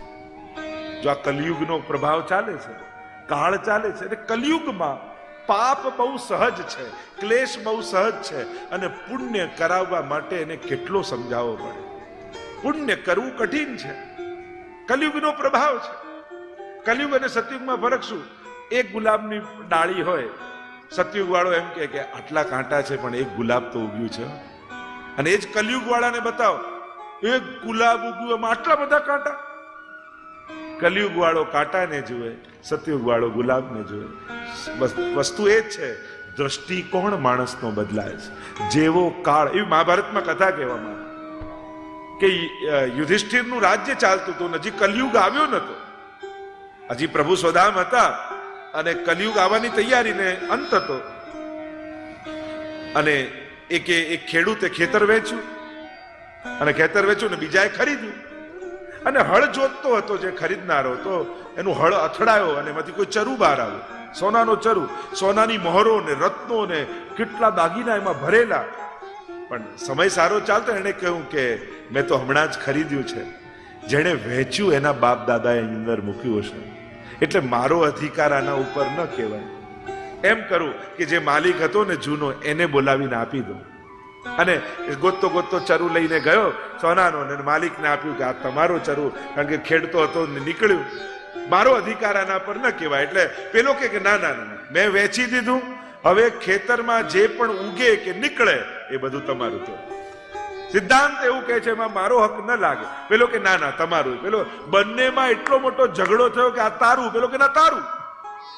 છેક યુધિષ્ઠિર પર ફરિયાદ ગઈ, અને યુધિષ્ઠિર પાસે ફરિયાદ ગઈ અને થયું કે આનો કેમ હિસાબ. પેલો કે શું ઝઘડો શું છે?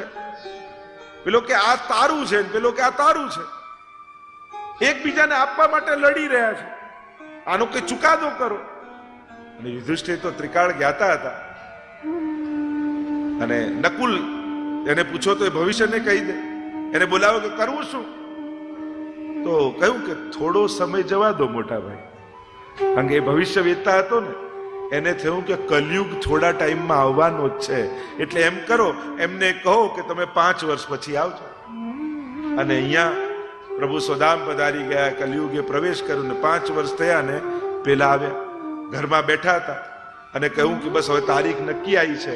એટલામાં જેને વેચી દીધું તું એની વહુએ કહ્યું કે તમે રહ્યા ભોળા ના ભોળા,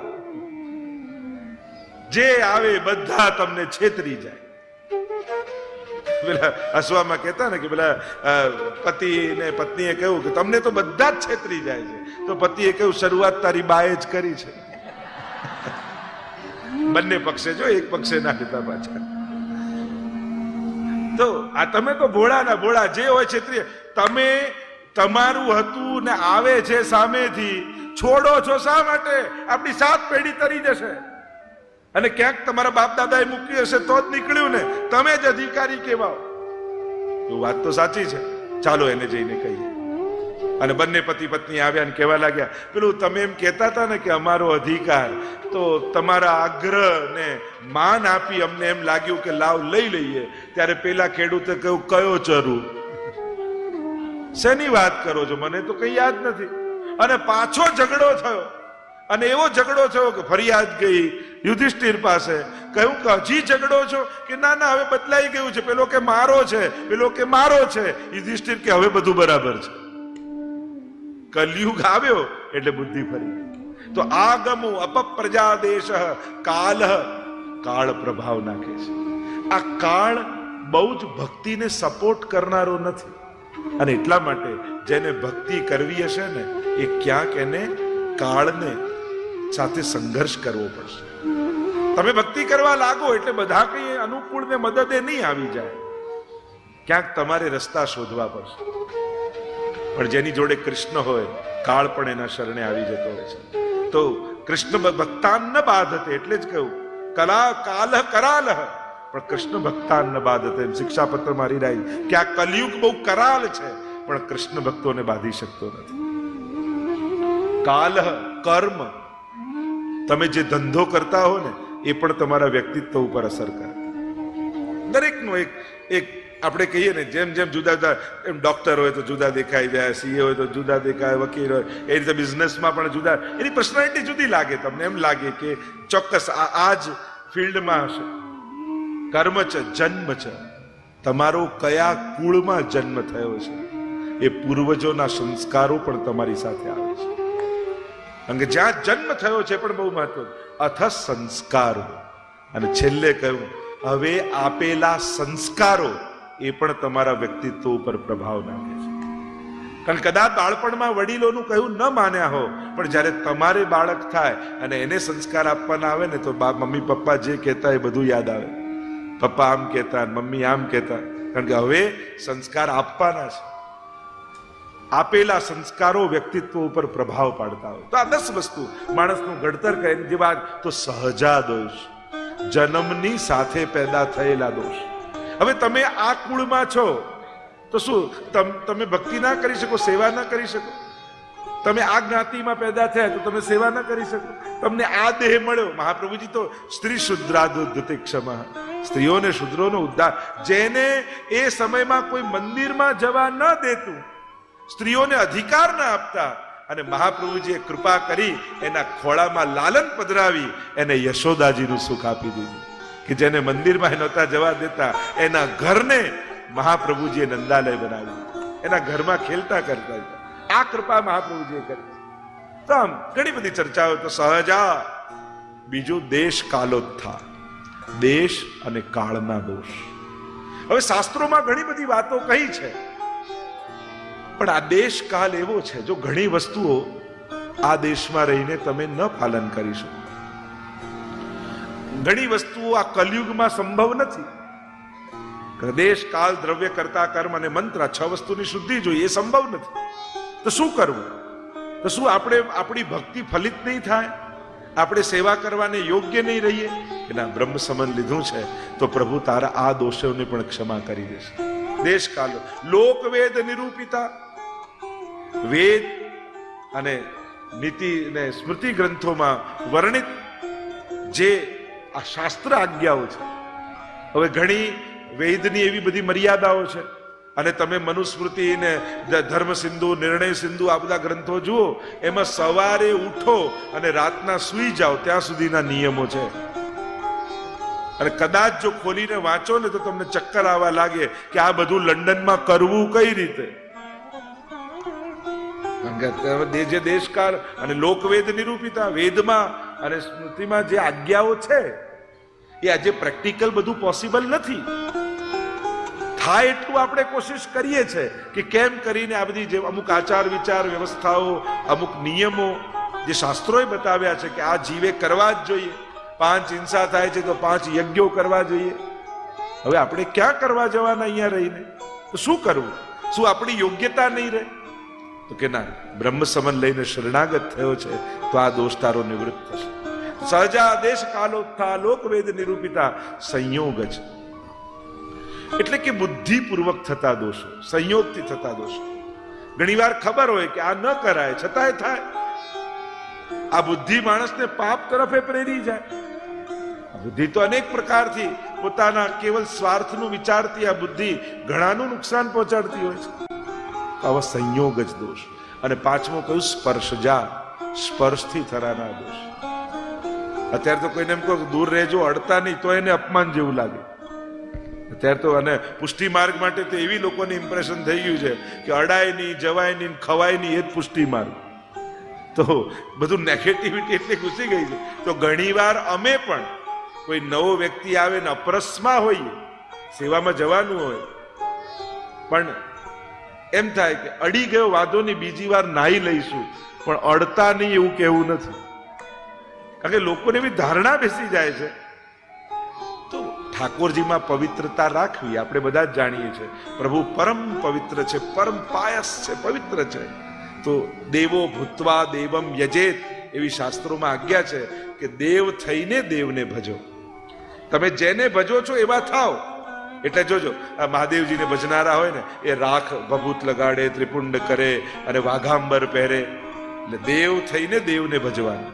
માતાજીની ઉપાસના કરનાર ચુંદડી ઓળે, નથ પહેરે ને કુંડળ માટે ચાંદલો કરે, કારણ કે માતાજી જેવા થઈને માતાજીને ભજે. એમ ઠાકોરજીના ઉપાસકો હોય તો વિષ્ણુની જેમ આ ધોતી, બંડી, તિલક માથે, ચતુર્ભુજ છે એટલે શંખ, ચક્ર, ગદા, પદ્મ એવા 4 આયુધના ચિહ્નો લગાડે અને એવા થઈને એમને ભજે. દેવો ભૂત્વા દેવમ, એમ પ્રભુ પરમ પવિત્ર છે તો પવિત્ર થઈને એમને ભજો. એ આજ્ઞા છે. પણ બીજા બધા ઘણાએ છોડી દીધું. પુષ્ટિ માર્ગ વાળાએ બહુ પકડી રાખ્યું એટલે લોકોએ આપણા પર ઢોળી દીધું. તો અપરસ કે વિશુદ્ધ રહેવું એ કોઈ પુષ્ટિ માર્ગનો વિષય નથી, એ ધર્મશાસ્ત્રનો વિષય છે.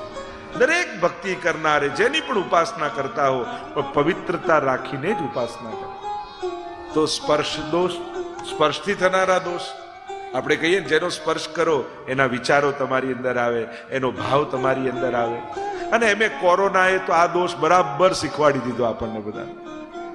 જે લોકો ખીજાતા હતા, આમ અમને અધ્ધરથી મૂકે છે, અમારાથી દૂર દૂર રહે છે, દૂરથી પાણી આપે છે, એ બધાએ આ 2 વર્ષ કર્યું. ત્યારે કોઈને ખોટું લાગ્યું? તો ત્યારે જે વસ્તુ સાયન્સના નામે આવે એને હસતા હસતા માથે ચડાવી લે. આ મોઢામાં બાંધીને માસ્ક રાખે ને, પુષ્ટિ માર્ગમાં 500 વર્ષથી હવેલીમાં માળાજી કરનારાઓ માસ્ક બાંધે છે. આ પુષ્ટિમાર્ગ તમને ખબર છે, હવેલીઓમાં પહેલેથી મોઢા પર કપડું બાંધીને માળાજી કરતા, સામગ્રી કરતા, ત્યારે લોકોને ઓર્થોડોક્સ લાગતા. હવે જયારે વિજ્ઞાન અને સંજોગો એવા થયા એટલે આપણને ગણિત સમજમાં આવી ગયું. દરેક લોકો આમ દૂરથી મૂકે, ત્યાં મૂક્યું છો લઈ લેજો. ત્યારે કોઈને અપમાન લાગ્યું? પણ ત્યારે એમ કહેતા અમને તો આમ રોટલી અધ્ધરથી પીરસે. પણ અધ્ધરથી એટલે કે એઠું ના થઈ જાય, તારા જમ્સ કોઈ બીજાને ના જતા. સૂતક પિંડરૂમાં મૃત્યુ પામ્યું, એના કોઈ જમ્સ હોય? આપણે જોયું કોરોનામાં કેવું થયું કે મૃત્યુ પામ્યા તો કેવા રેપ કરીને એમને જવા દે. ત્યાં કેમ આગ્રહ ના રાખ્યો ને આમને અડવા જ દો?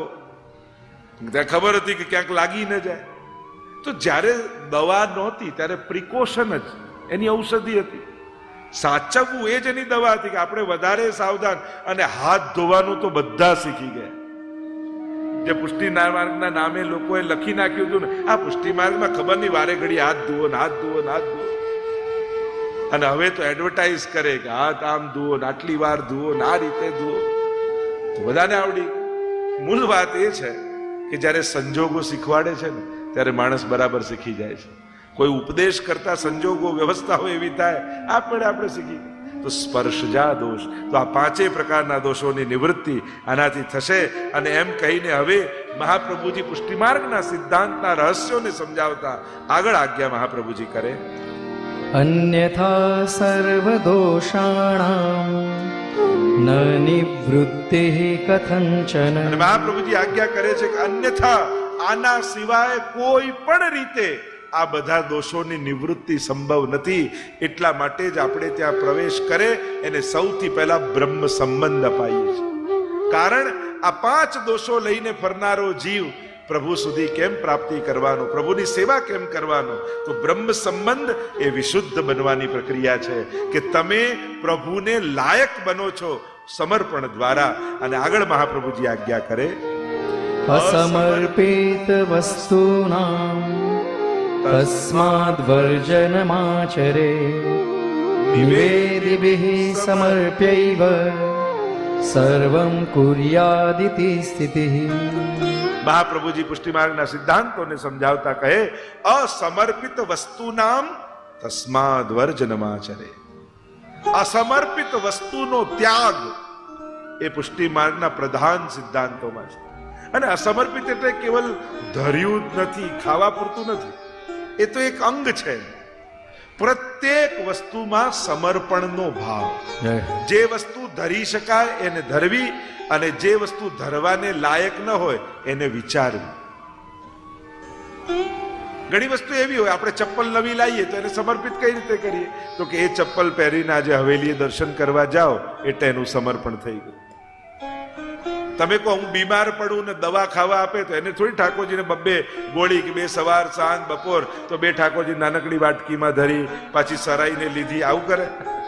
પછી એવો ભાવ આવે હું જલ્દી સ્વસ્થ થઈ જાઉં તો જલ્દી ઠાકોરજીની સેવામાં પહોંચું, તો એ દવાનું પણ સમર્પણ થઈ ગયું.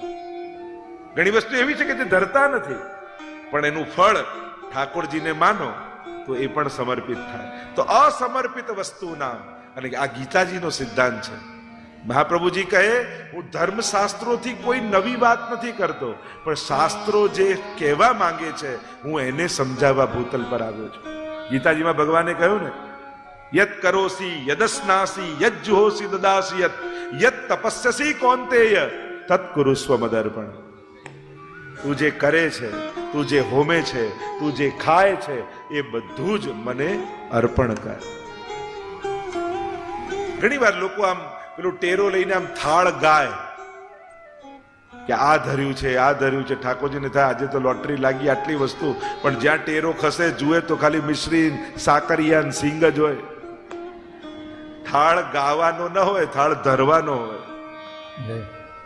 હવે કોઈ મહેમાન તમારા ઘરે આવે અને આ મેન્યુ વાંચો, દાળ છે, ભાત છે, 2 શાક, કઠોળ, રોટલી પૂરી બંને છે, કદાચ તમને ના પચે, સલાડ, આમ આખી લિસ્ટ વાંચે અને અડધો કલાક પેલો કે આ વાંચે એના કરતા એક ચા તો પીવડાવો. એમ ઠાકોરજી આગળ શું ભોગ ધર્યો બોલવાનું ન હોય, ધરવાનું.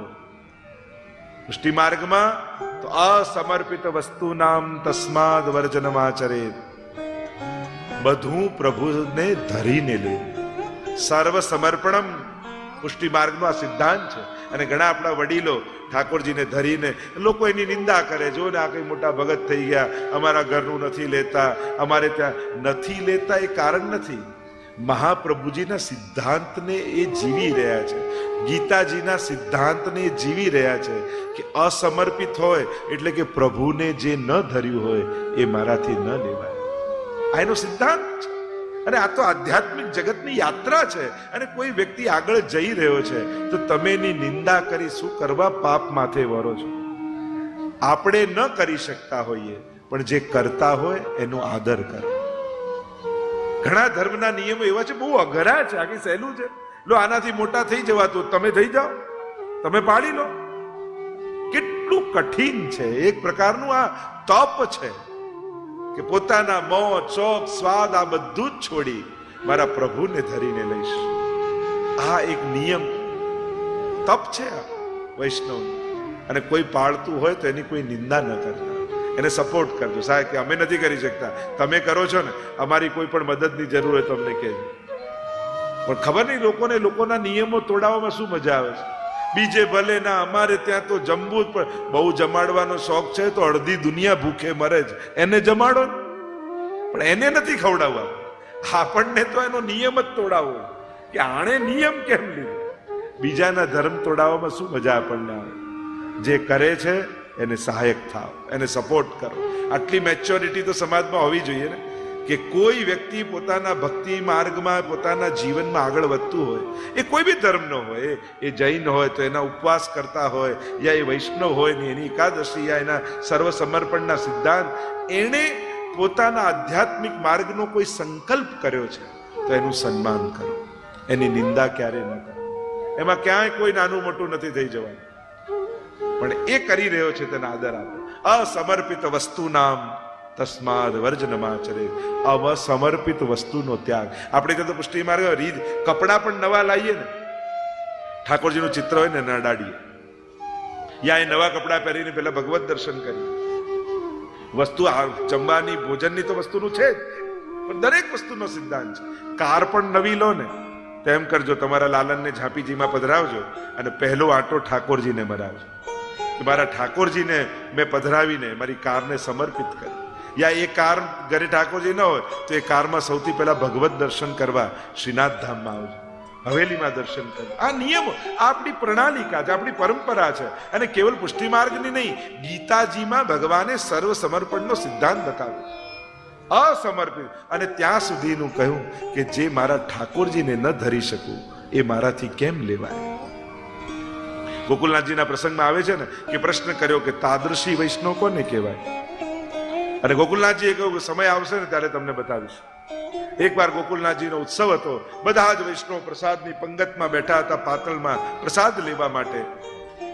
અને એક વૈષ્ણવ સામે પ્રસાદની પાતળ છે ને ચોધાર આંસુએ રડે છે. આજુબાજુના વૈષ્ણવે સમજાવ્યું કે આવો સુંદર ઉત્સવનો દિવસ, આવો સુંદર મહાપ્રસાદ સામે પડ્યો છે, રડો ને રડીને અમંગલ કેમ કરો છો, શું તકલીફ છે? અને પેલો રડે જાય.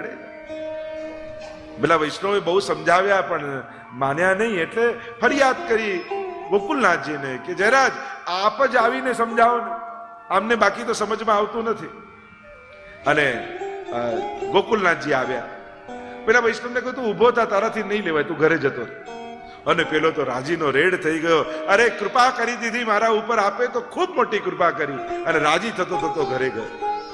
હવે પેલા આજુબાજુ જે વૈષ્ણવ હતા એમને શંકા ગઈ, ગોકુલનાથજી તો આટલા દયાળુ ને કૃપાળુ, પેલા વૈષ્ણવને સમજાવવો જોઈએ, પ્રસાદ લેવડાવવો જોઈએ. આમ ઉભો કરીને મોકલી દીધો ને પેલો રાજી થતો થતો જતો રહ્યો. સમજમાં ના આવી વાત. ચાલો પેલા વૈષ્ણવને જઈને મળીએ ને પૂછીએ થયું શું. શોધતા શોધતા આવ્યા એક નાનકડું તૂટેલું ફૂટેલું એક ઓરડાનું ઝૂંપડું. બંને વૈષ્ણવને થયું કે અહીંયા રહે છે, આયા છે તો પૂછીને તો જઈએ. દરવાજો ખટખટાવ્યો, ખોલ્યો, વૈષ્ણવ ઘરે આવેલા જોઈ. અરે મારા ઘરમાં પહેલી વાર કોઈ વૈષ્ણવ આવ્યા છે, આવો આવો આવો બિરાજો કરીને એક તૂટેલી ખાટ હતી એમાં બંનેને બિરાજમાન કરે. પ્રસન્નતા, આનંદનો પાર નથી. અને બધી વ્યવસ્થા કરવા જાય, જલ લાવે. પેલા બે વૈષ્ણવે કહ્યું કે બીજું કાંઈ કરશો નહીં, અમે તો પૂછવા આવ્યા છીએ કે ગોકુલનાથજીનો ઉત્સવ હતો, સુંદર મહાપ્રસાદની પાતળ પડી હતી, તમે રડતા કેમ હતા? અને ગોકુલનાથજીએ પણ તમને ઊભા કરીને ઘરે મોકલી દીધા. આ થયું શું? પેલા વૈષ્ણવનું હૃદય ભરાઈ આવ્યું. કહ્યું, ગુરુદેવે તો મારા પર કૃપા જ કરી, કેમ અમને તો ન સમજાયું. ગુરુદેવની કૃપાથી મારા ઘરે લાલન સેવામાં બિરાજે છે. હું બહુ નિષ્કંચન છું, કાંઈ જ નથી મારા ઘરમાં, કોઈ વ્યવસ્થા નથી. છતાંય કૃપા કરીને ગુરુદેવે મારા ઘરે ઠાકોરજી પધરાવી દીધા છે. મારા ઘરમાં કંઈ છે નહીં, બધું ધરીને લઉં છું. એ દિવસે પ્રસાદની પાતળ જોતો હતો ને, ગોકુલનાથજીનો ઉત્સવ હતો, પણ મારા ઘરે કાંઈ નહોતું. એટલે ઠાકોરજીને એ દિવસે રાજભોગમાં હું સૂકી રોટલી ને નમક ધરીને આવ્યો, મીઠું ધરીને આવ્યો. અને એ પાતળમાં સુંદર સામગ્રી મહાપ્રસાદની જોઈ મને મારા ઠાકોરજીની થાળી યાદ આવતી હતી. મારા પ્રભુ સૂકો રોટલો ને મીઠું આરોગે અને મારાથી આ ગળેની અંદર ઉતરે કે એટલો તાપ મારા હૃદયમાં થતો હતો કે જો આ એક કોળિયો અંદર ગયો ને મારા પ્રાણ નીકળી જશે. પણ સામે મહાપ્રસાદની પાતળ, ઊભો થવું તો પ્રસાદનું અપમાન કર્યું કહેવાય. આ તો ધન્ય છે મારા ગુરુદેવ કે એમણે મને ઊભો કરીને ઘરે મોકલી દીધો, નહીં તો મારા પ્રાણ નીકળી જાત. કારણ કે મારા પ્રભુને ન ધરી શકું એ મારી ભીતર કેમ જાય. અસમર્પિત વસ્તુ નામ તસ્માદ વર્જનમાચરે. અસમર્પિતનો ત્યાગ. આ મહાપ્રભુજી કહે, નિવેદિભિ સમર્પયૈવ સર્વમ કુર્યાદિતિ સ્થિતિ. એમ પ્રત્યેક કાર્ય પ્રભુને સમર્પિત કરીને કરવું.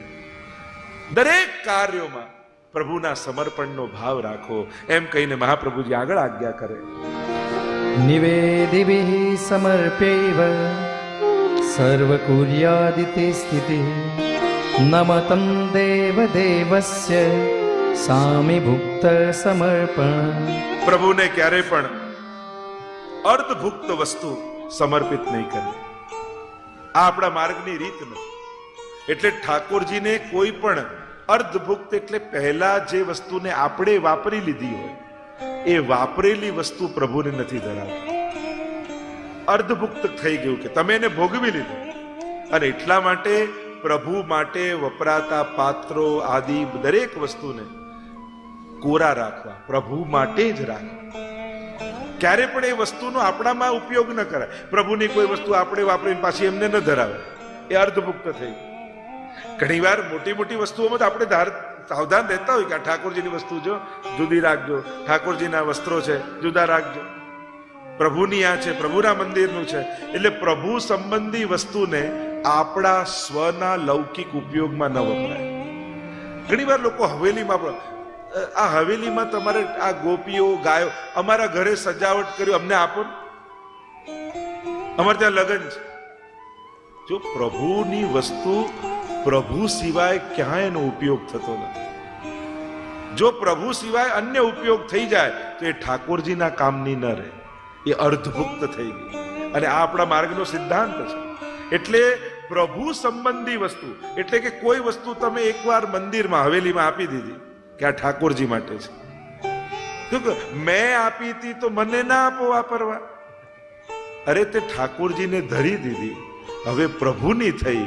પ્રભુની વસ્તુ જો લૌકિકમાં વપરાશે તે અર્ધભુક્ત થઈ જાય, પછી એ પ્રભુમાં નહીં વાપરાય. આ આપણા માર્ગનો સિદ્ધાંત છે. અને એટલા માટે પ્રત્યેક વસ્તુમાં તમે જે પણ રીતે ઠાકોરજીને સ્નાન કરાવો, શૃંગાર કરો, સામગ્રી પોતાની વાપરેલી વસ્તુ નહીં વાપરો. પ્રભુ માટે કોરી વસ્તુ રાખવી અને પ્રભુની વસ્તુ પોતાના કાર્યમાં નહીં વાપરવી. સંક્ષિપ્તમાં વિસ્તારથી ઘણી રીતે સમજાય. અને આપણી ભૂલ ક્યાં થાય? જો આપણે સાચવતા હોઈએ તો એ ભૂલ ક્યાં થાય? તમે ઠાકોરજીની થાળીમાં અને પ્રભુ માટે ચાંદીની થાળી રાખી અને ઠાકોરજીને ભોગ ધર્યો અને પછી સરાઈ અને પછી એ જ થાળી લઈને બધા લો પ્રસાદ. એટલે લોકો એ જ થાળીમાંથી લઈને સીધું મોઢામાં પધરાવે તો આ ઠાકોરજીની થાળી વાપરી કહેવાય. તમે હા તો અમે કરીએ છીએ. જો ઘણી વાર નાની નાની વસ્તુ નાની જ હોય, પણ આ પ્રભુની થાળીમાંથી સીધું. એટલે આપણે ત્યાં શું કરાય? પ્રભુને ધરેલી વસ્તુ આપણા પાત્રમાં કાઢી લેવું અને પછી જ બધાને. ઘણી વાર પધરાવણીમાં એવું થાય, લોકો અમને આપે અને પછી એ જ અમારી જોડે વૈષ્ણવ આપ્યો ને એમને કહે તમે લો ને તમે લો ને તમે લો, અને અમારા વાલા વૈષ્ણવ લઈ બી લે. ઘણી વાર એ સીધી વસ્તુ નથી લેવાય, કારણ કે એ થાળી પછી વાપરેલી કહેવાય. ઘણી વાર ઠાકોર સીધું ઝારીજીમાંથી, જલ હાથમાં લઈને ન પીવાય, એને આપણા પાત્રમાં કાઢી લેવું જોઈએ. એટલે આવા નાની નાની બાબતો જે આપણને ધ્યાનમાં પણ નથી આવતું, પણ આપણાથી ભૂલથી એ થઈ જતો, એવી ઘણી બધી બાબતો છે. પણ પછી સિદ્ધાંત રહસ્ય રહી જશે, એટલે હમણાં એના વિસ્તારમાં નથી જતો. પણ આ નાની નાની બાબતોનો વિવેક રાખવો કે પ્રભુની વસ્તુ કોઈ પણ રીતે આપણા ઉપયોગમાં, આપણા કાર્યમાં ન આવી જાય, નહીં તો એ અર્ધભુક્ત વસ્તુ થાય, અને અર્ધભુક્ત વસ્તુનો પ્રભુમાં ઉપયોગ કરાતો નથી. એમાં સિદ્ધાંત બતાવ્યો. આગળ સિદ્ધાંત મહાપ્રભુજી આજ્ઞા કરતા કહે, દત્તાપહાર વચનમ તથા ચ સકલમ હરે ન ગ્રાહ્યમિતિ વાક્યમ હિ ભિન્ન માર્ગ પરમ મતમ. બે વસ્તુ છે, સરળતાથી આ વાતને સમજાવું. દત્તાપહાર વચનમ તથા ચ સકલમ હરે ન ગ્રાહ્યમ ઇતિ વાક્યમ હિ ભિન્ન માર્ગ પરમ. એક વસ્તુ છે દાન અને બીજું છે સમર્પણ. પુષ્ટિ માર્ગમાં દાન નથી પણ સમર્પણ છે. બંનેમાં ફરક શું? શાસ્ત્ર એમ કહે છે કે દાન આપેલા દીવાનો પ્રકાશ પણ પાછો ન લેવાય. દાન કોને કહેવાય? આપણી માલિકીની વસ્તુ બીજાની માલિકીની કરી દે, આને કહેવાય દાન. અને જે વસ્તુનું તમે દાન આપ્યું એ દાન વસ્તુને ક્યારે પણ પોતાના ઉપયોગમાં કોઈ પણ રીતે નહીં લે. અને ઘણી ઘણી મૃગરાજાની કથા પણ ભાગવતમાં આપે કે દાન આપેલી વસ્તુ પાછી આવી, પાછી બીજાને દાન આપી તો શ્રાપ લાગ્યો, કાચિંડો બન્યા. એવી ઘણી બધી કથાઓ શાસ્ત્ર સમજાવે છે. દાન આપેલું ક્યારે પાછું નહીં લે, આ શાસ્ત્રનો નિયમ છે. તમે ક્યાંય પણ તમે પંખો દાન આપ્યો હોય ને, એ પંખાની હવા તમારે ન લેવી. શાસ્ત્ર એમ કહે દાન આપેલી વસ્તુનો ઉપયોગ ન કરે.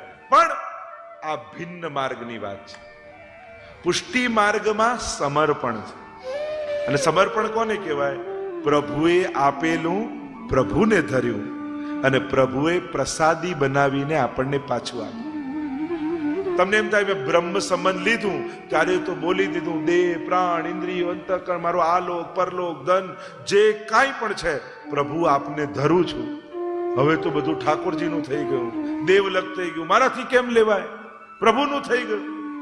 મહાપ્રભુજી સમજાવે આ દાન નથી કર્યું બ્રહ્મ સંબંધમાં, સમર્પણ કર્યું છે.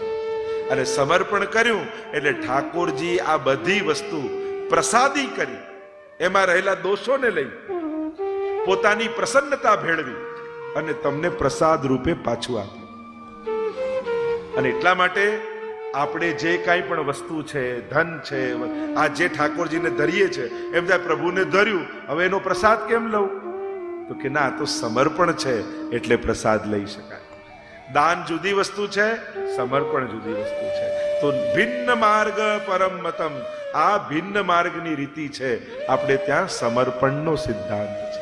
એમ સમજાવતા મહાપ્રભુજી આગળ આ માર્ગની રીતિને સમજાવતા કહે, સેવકાનામ યથા લોકે વ્યવહારઃ પ્રસિદ્ધ્યતિ તથા કાર્યં સમર્પ્યૈવ સર્વેષાં બ્રહ્મતા તતઃ. સેવકાનામ યથા લોકે વ્યવહાર પ્રસિદ્ધ. પુષ્ટિ માર્ગમાં ઠાકોરજી સાથે આપણો કેવો વ્યવહાર છે? જેવો સંસારમાં સ્વામી અને સેવકનો વ્યવહાર. જૂના જમાનામાં જ્યારે સેવક રાખતા ને તો એનું બધું જ માલિક કરતો અને સંપૂર્ણ રીતે સેવક માલિકને ત્યાં રહેતો. એવો જ વ્યવહાર આપણો ઠાકોરજી સાથે છે.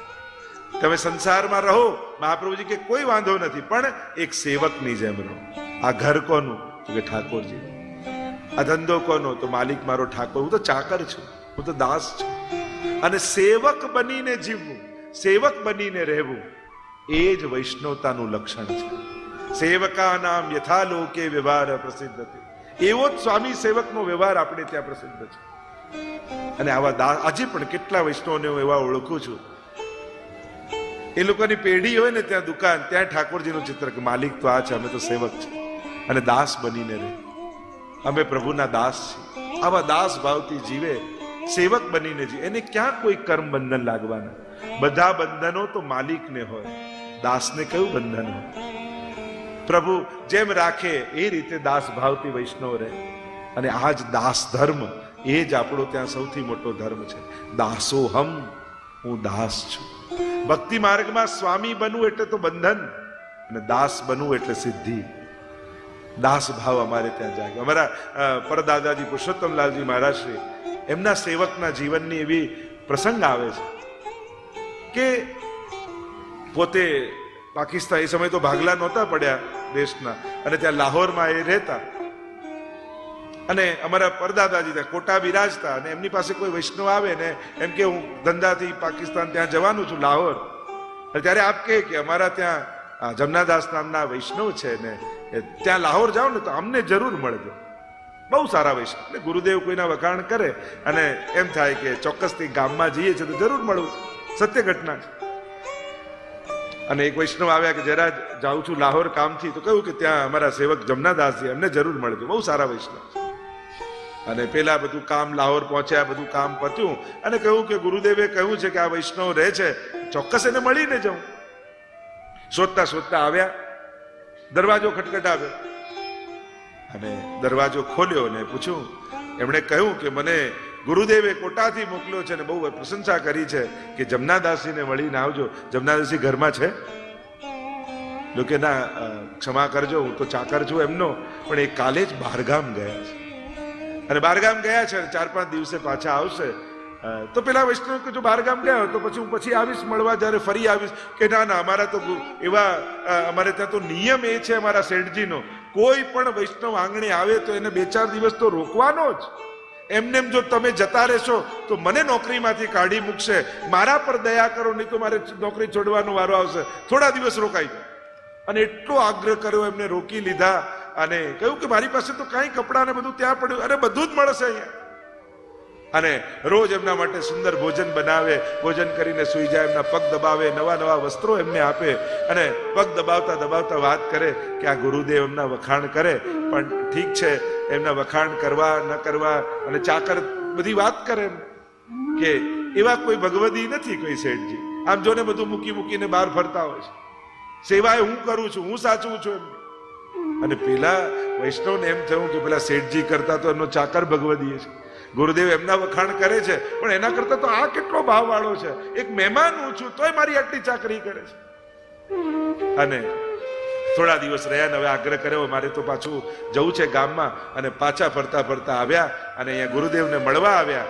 અને ગુરુદેવને કહ્યું કે ગુરુદેવ પૂછ્યું મળ્યા જમનાદાસજી? કે એ તો નથી મળ્યા, એ બહારગામ ગયા હતા, પણ એમનો ચાકર બહુ ભગવદી હતો, એટલી મારી ચાકરી કરી, સેવા કરી. ત્યારે ગુરુદેવ કહ્યું લાંબા સરખું હતું કે હા, ધોતી બંડી પહેરતો, હા, અહીંયા મસો હતો, હા, અરે એ જ જમનાદાસજી છે. જે વૈષ્ણવ જાય એમને એમ જ કે શેઠજી તો બહારગામ ગયા છે, કારણ કે શેઠજી તરીકે કે તો કોઈ એમની સેવા ન સ્વીકારે, અને જય શ્રી કૃષ્ણ કરીને નીકળી જાય, એટલે એમને કહે કે શેઠજી તો બહારગામ ગયા છે, અને ચાકર બને, અને જે વૈષ્ણવ આવે એમની 3-4 દિવસ ટહેલ કરે. આવો ભગવત ભાવ એમનો છે, એટલે એમની પ્રશંસા કરે છે. સેવકા નામ યથા લોકે વ્યવહાર પ્રસિદ્ધ હતી. આ સેવક સ્વામીનો વ્યવહાર, ઠાકોરજી મારા સ્વામી છે, હું એમનો દાસ છું, અને દાસ બુદ્ધિથી સંસારમાં રહેવું, સંસારના કાર્યો કરવા, મારું માલિક મારું બધું પૂરું કરશે એવો વિશ્વાસ રાખીને રહેવું, આ જ આપણો વ્યવહાર છે. તથા કાર્ય સમર્પ્યૈવમ સર્વેશા બ્રહ્મતા તતઃ, અને આમ જ બ્રહ્મતાની સિદ્ધિ થશે, એમ કહીને મહાપ્રભુજી આગળ આજ્ઞા કરે. ગંગાત્વં સર્વદોષાણાં ગુણદોષાદિવર્ણના ગંગાત્વેન નિરૂપ્યા સ્યાત તદ્દત્રાપી ચૈવ હિ. મહાપ્રભુજી સુંદર રીતે સમજાવતા કહે કે આ હજારો દોષોથી ભરેલો જીવ બ્રહ્મ સંબંધ લેવાથી નિર્દોષ કઈ રીતે થઈ જશે? મહાપ્રભુજી સમજાવે ગંગાત્વમ સર્વદોષાણામ ગુણદોષાદિર્વર્ણના. જેમ ગંગાજીની નદીનો પ્રવાહ વહેતો હોય, એમાં કેટલાય નદી નાળાઓ એમાં ભળી જાય, અને ભળી જાય. નદી નાળામાં ગંદકી હોય, પણ એકવાર ગંગાજીમાં ભળી ગયા પછી એ નાળા નથી કહેવાતા, પછી એ ગંગા રૂપ બની જતા હોય છે. પછી ત્યાં કોઈ એમ જુદું નથી કહેતું કે આ નાળાનું જળ, આ ગંગાજીનું જળ, આ જુદું. પછી તો એ વહેણમાં વહેતા એ નાળાઓ પણ ગંગા રૂપ બની જાય છે. એમ અનેક દોષોથી ભરેલો આ જીવ નાળા જેવો છે, પણ બ્રહ્મ રૂપી ગંગાજીમાં ભળી જાય પછી એ ગંગા રૂપ થઈ જાય છે, પછી એ વિશુદ્ધ બની જાય છે, પછી એ નિર્દોષ બની જાય છે, પછી એમાં દોષો રહેતા નથી. એમ જ આ જીવ હાથમાં તુલસી દલ લઈ પોતાની અહમતા અને મમતાનું સમર્પણ કરી દે પછી તો એ બ્રહ્મ રૂપ બની જાય. અબ સોંપ दिया इस जीवन का सब भार तुम्हारे हाथों में, अब सौंप दिया इस जीवन का सब भार तुम्हारे हाथों में, है जीत तुम्हारे हाथों में और हार तुम्हारे हाथों આમ મહાપ્રભુજી સમજાવે ગંગા ત્વમ સર્વદોષાણામ ગુણદોષાદિર્વર્ણના. ગંગાજીમાં ભળેલું જળ ગંગા રૂપ થાય એમ જીવ પણ બ્રહ્મ રૂપ થઈ જાય. આમ આ સિદ્ધાંત રહસ્ય ગ્રંથને અહીં વિરામ આપીએ. બોલો વલ્લભા देश की जय. નવરત્ન ગ્રંથ. યમુના બાલ મુક્તાશ્ચ પુષ્ટિ સિદ્ધાંત રત્ન એટલે કે નવરત્ન. અદ્ભુત ગ્રંથ છે. જીવનની બહુ મોટી સમજ આમાં મહાપ્રભુજી આપે છે. નવરત્ન ગ્રંથમાં નવ રત્નો રૂપી નવ શ્લોકો છે. પ્રસિદ્ધ કથા ગોવિંદ દુબે પત્ર લખ્યો મહાપ્રભુજીને, હું સેવા કરું છું, બ્રહ્મ સમન લીધું છે, પણ સેવા કરતા કરતા મનમાં એ વિચાર આવે છે, સંસારમાં રહેતા રહેતા ક્યાંક મારી લૌકિક ગતિ તો નહીં થઈ જાય ને? મારે તો પ્રભુમય રહેવું છે. અને જ્યારે આ ભય, આ ચિંતા સતાવી અને ત્યારે પત્ર લખ્યો અને એના ઉત્તરમાં મહાપ્રભુજી આ નવરત્ન ગ્રંથ એમને લખીને આપ્યો. અદ્ભુત ગ્રંથ છે. અનેક ટીકાઓ, 5 ટીકાઓ ઉપલબ્ધ છે અને ટીકામાં આચાર્યો બહુ સુંદર રીતે આ વાતોને સમજાવે છે. શ્રી મહાપ્રભુજી આજ્ઞા કરે છે પ્રથમ શ્લોકમાં, चिंता कापि न कार्या निवेदितात्मभिः कदापि ते भगवानपि पुष्टिस्तो न करिष्यति लौकिकीं च गतिम्. ચિંતા કાપી ન કાર્યા નિવેદિતાત્મ ભી કદાપી. જેણે નિવેદન કર્યું, કારણ કે બ્રહ્મ સમન લીધું, શરણાગત થયા, અસમર્પિતનો ત્યાગ કર્યો, પ્રભુમય થવાનો સંકલ્પ કર્યો, સિદ્ધાંત મુક્તાવલીમાં કૃષ્ણ સેવા સદા કાર્યા સેવામાં જોડાયો, પણ હવે ડર શેનો છે? જો ભગવદીઓને ભય શેનો હોય કે પ્રભુ ક્યારે એવું કાંઈ ન થાય કે મારાથી ભગવાન ભૂલાઈ જાય, સંસારનો પ્રભાવ મારા જીવનમાં થઈ જાય અને ભગવાનનું વિસ્મરણ થઈ જાય. આનાથી મોટો વિપત્તિનો કાળ મારા માટે કોઈ નથી. વૈષ્ણવને ડર સેવા છૂટવાનો છે, સત્સંગ છૂટવાનો છે. એટલે ઘણી વાર વૈષ્ણવ કે જે એવા આશીર્વાદ આપું ને આ સેવા ક્યારે છૂટે નહીં. કારણ કે વૈષ્ણવને ડર એનો કે પ્રભુથી દૂર થયો ને એ જ મારા માટે સૌથી સંકટનો કાળ છે. પ્રભુની સદા સન્મુખતા બની રહે એ જ વૈષ્ણવની પરમ સિદ્ધિ છે. અને અહીંયા એ ડર લાગ્યો કે ક્યાંક લૌકિક ગતિ તો નહીં થાય. ચિંતા કાપ, ચિંતા શબ્દથી પ્રારંભ કરે. જો જેણે નિવેદન કર્યું છે, મહાપ્રભુજી કહે નિવેદન કોને કહેવાય? આપણે તુલસી દલ લઈ બ્રહ્મ સંબંધ મંત્રમાં જે બોલ્યા ને એ બોલ્યા એને નિવેદન કહેવાય, અને એ પ્રમાણે વર્તીએ એને સમર્પણ કહેવાય. આ બધું આપનું છે એમ જ્યારે બોલીએ છે એને નિવેદન કર્યું કહેવાય, અને પછી બધું ધરીએ એને સમર્પણ કર્યું. તો જેણે પ્રભુને નિવેદન કર્યું છે, ચિંતા કાવ, એને ક્યારે પણ કોઈ પણ પ્રકારની ચિંતા નહીં. જો ચિંતા બહુ સહજ છે. અને નોર્મલ માણસ આપણે કોને માણીએ કે જે ટેન્શનમાં રહેતો હોય, અને જે ટેન્શનમાં ના, કેવો માણસ છે જો ચિંતા નથી થતી આને. એટલે કે સાજો માણસ એને કહેવાય જેને ટેન્શન હોય, જેને ચિંતા હોય. જેને ચિંતા ન થતી હોય લોકોને એની ચિંતા થાય કે કેવો માણસ, અને ચિંતા નથી થતી. એટલે બહુ સહજ છે ચિંતાઓ થવી. અને એટલે જ પેલું કહેવાય ને, ચિંતા વાળો માણસ જલ્દી ચિંતામાં જાય, કારણ કે એની જ ચિંતાઓ એને સમાપ્ત કરી દે. ભરોસો કમ હોય ને એને ચિંતા વધારે થાય. ઠાકોરજી પર વિશ્વાસ ઓછો હોય એને ચિંતા વધારે થાય. વૈષ્ણવને તો ભરોસો છે ને, ઠાકોરજી બધું કરશે, પ્રભુ સગળું કરશે. અમારા દાયરામાં ચિત્ત તું સિદ્ધને ચિંતા ધરે, કૃષ્ણને કરવું હોય તે કરે. ચિત્ત તું શિદને ચિંતા કરે, જીવ તું શિદને ચિંતા કરે, કૃષ્ણને કરવું હોય તે કરે, કૃષ્ણને કરવું હોય તે કરે.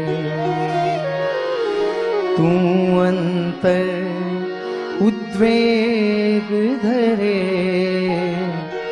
તું અંતર ઉદ્વેગ ધરે, તેથી કારજ શું સરે. ધણીનો ધાર્યો મનસુબો, ધણીનો ધાર્યો મનસુબો, હર બ્રહ્માથી નવ ફરે, કૃષ્ણને કરવું હોય. એક વસ્તુ યાદ રાખો, તમારા ભાગ્યના મેચ ફિક્સર ના બને. મેચ ફિક્સર કોને કહેવાય? પહેલેથી રિઝલ્ટ નક્કી કરીને પછી મેચ રમવા જાય ને, એ બધા ફિક્સર કહેવાય. સ્પોર્ટ્સમેન બનો. આપણે તો મેચને ફિક્સ કરવા માંગે, આમ જ થવું જોઈએ, મને જ મળવું જોઈએ, હું જ જીતવો જોઈએ, આમ જ થવું જોઈએ. આ તો મેચ ફિક્સરો થઈ ગયા. તમે તમારા જીવનના મેચ ફિક્સર ન બનો કે તમે નક્કી કર્યું ને એ જ પ્રમાણે મેચ ચાલે ને એ જ પ્રમાણે તમે જીતી જાઓ. આ કઈ સાચી રમત ન કહેવાય. એ તો મેદાન પર ઉભા રહીને સામે વાળો દડો નાખે અને પછી ફટકા મારો, અને જે રમવાનો આનંદ આવે, જીવનનો સાચો આનંદ તો એ જ છે. તમે કોઈના ભાગ્ય વિધાતા બનવાની કોશિશ ન કરો કે હું મારા છોકરાનું કરીશ તો આનું ભવિષ્ય થશે, હું આને મદદ કરીશ તો આનું કામ થઈ જશે, હું આનું ચલાવીશ. અરે આ આપણી કલ્પના છે. દરેક વ્યક્તિ એનું ભાગ્ય લખાવીને જ લાવે છે. તમે નિમિત્ત બની શકો છો, એના ભાગ્યના વિધાતા નથી બની શકતા. તમે એમ કહો હું આનું ભાગ્ય લખવું, એ સંભવ નથી.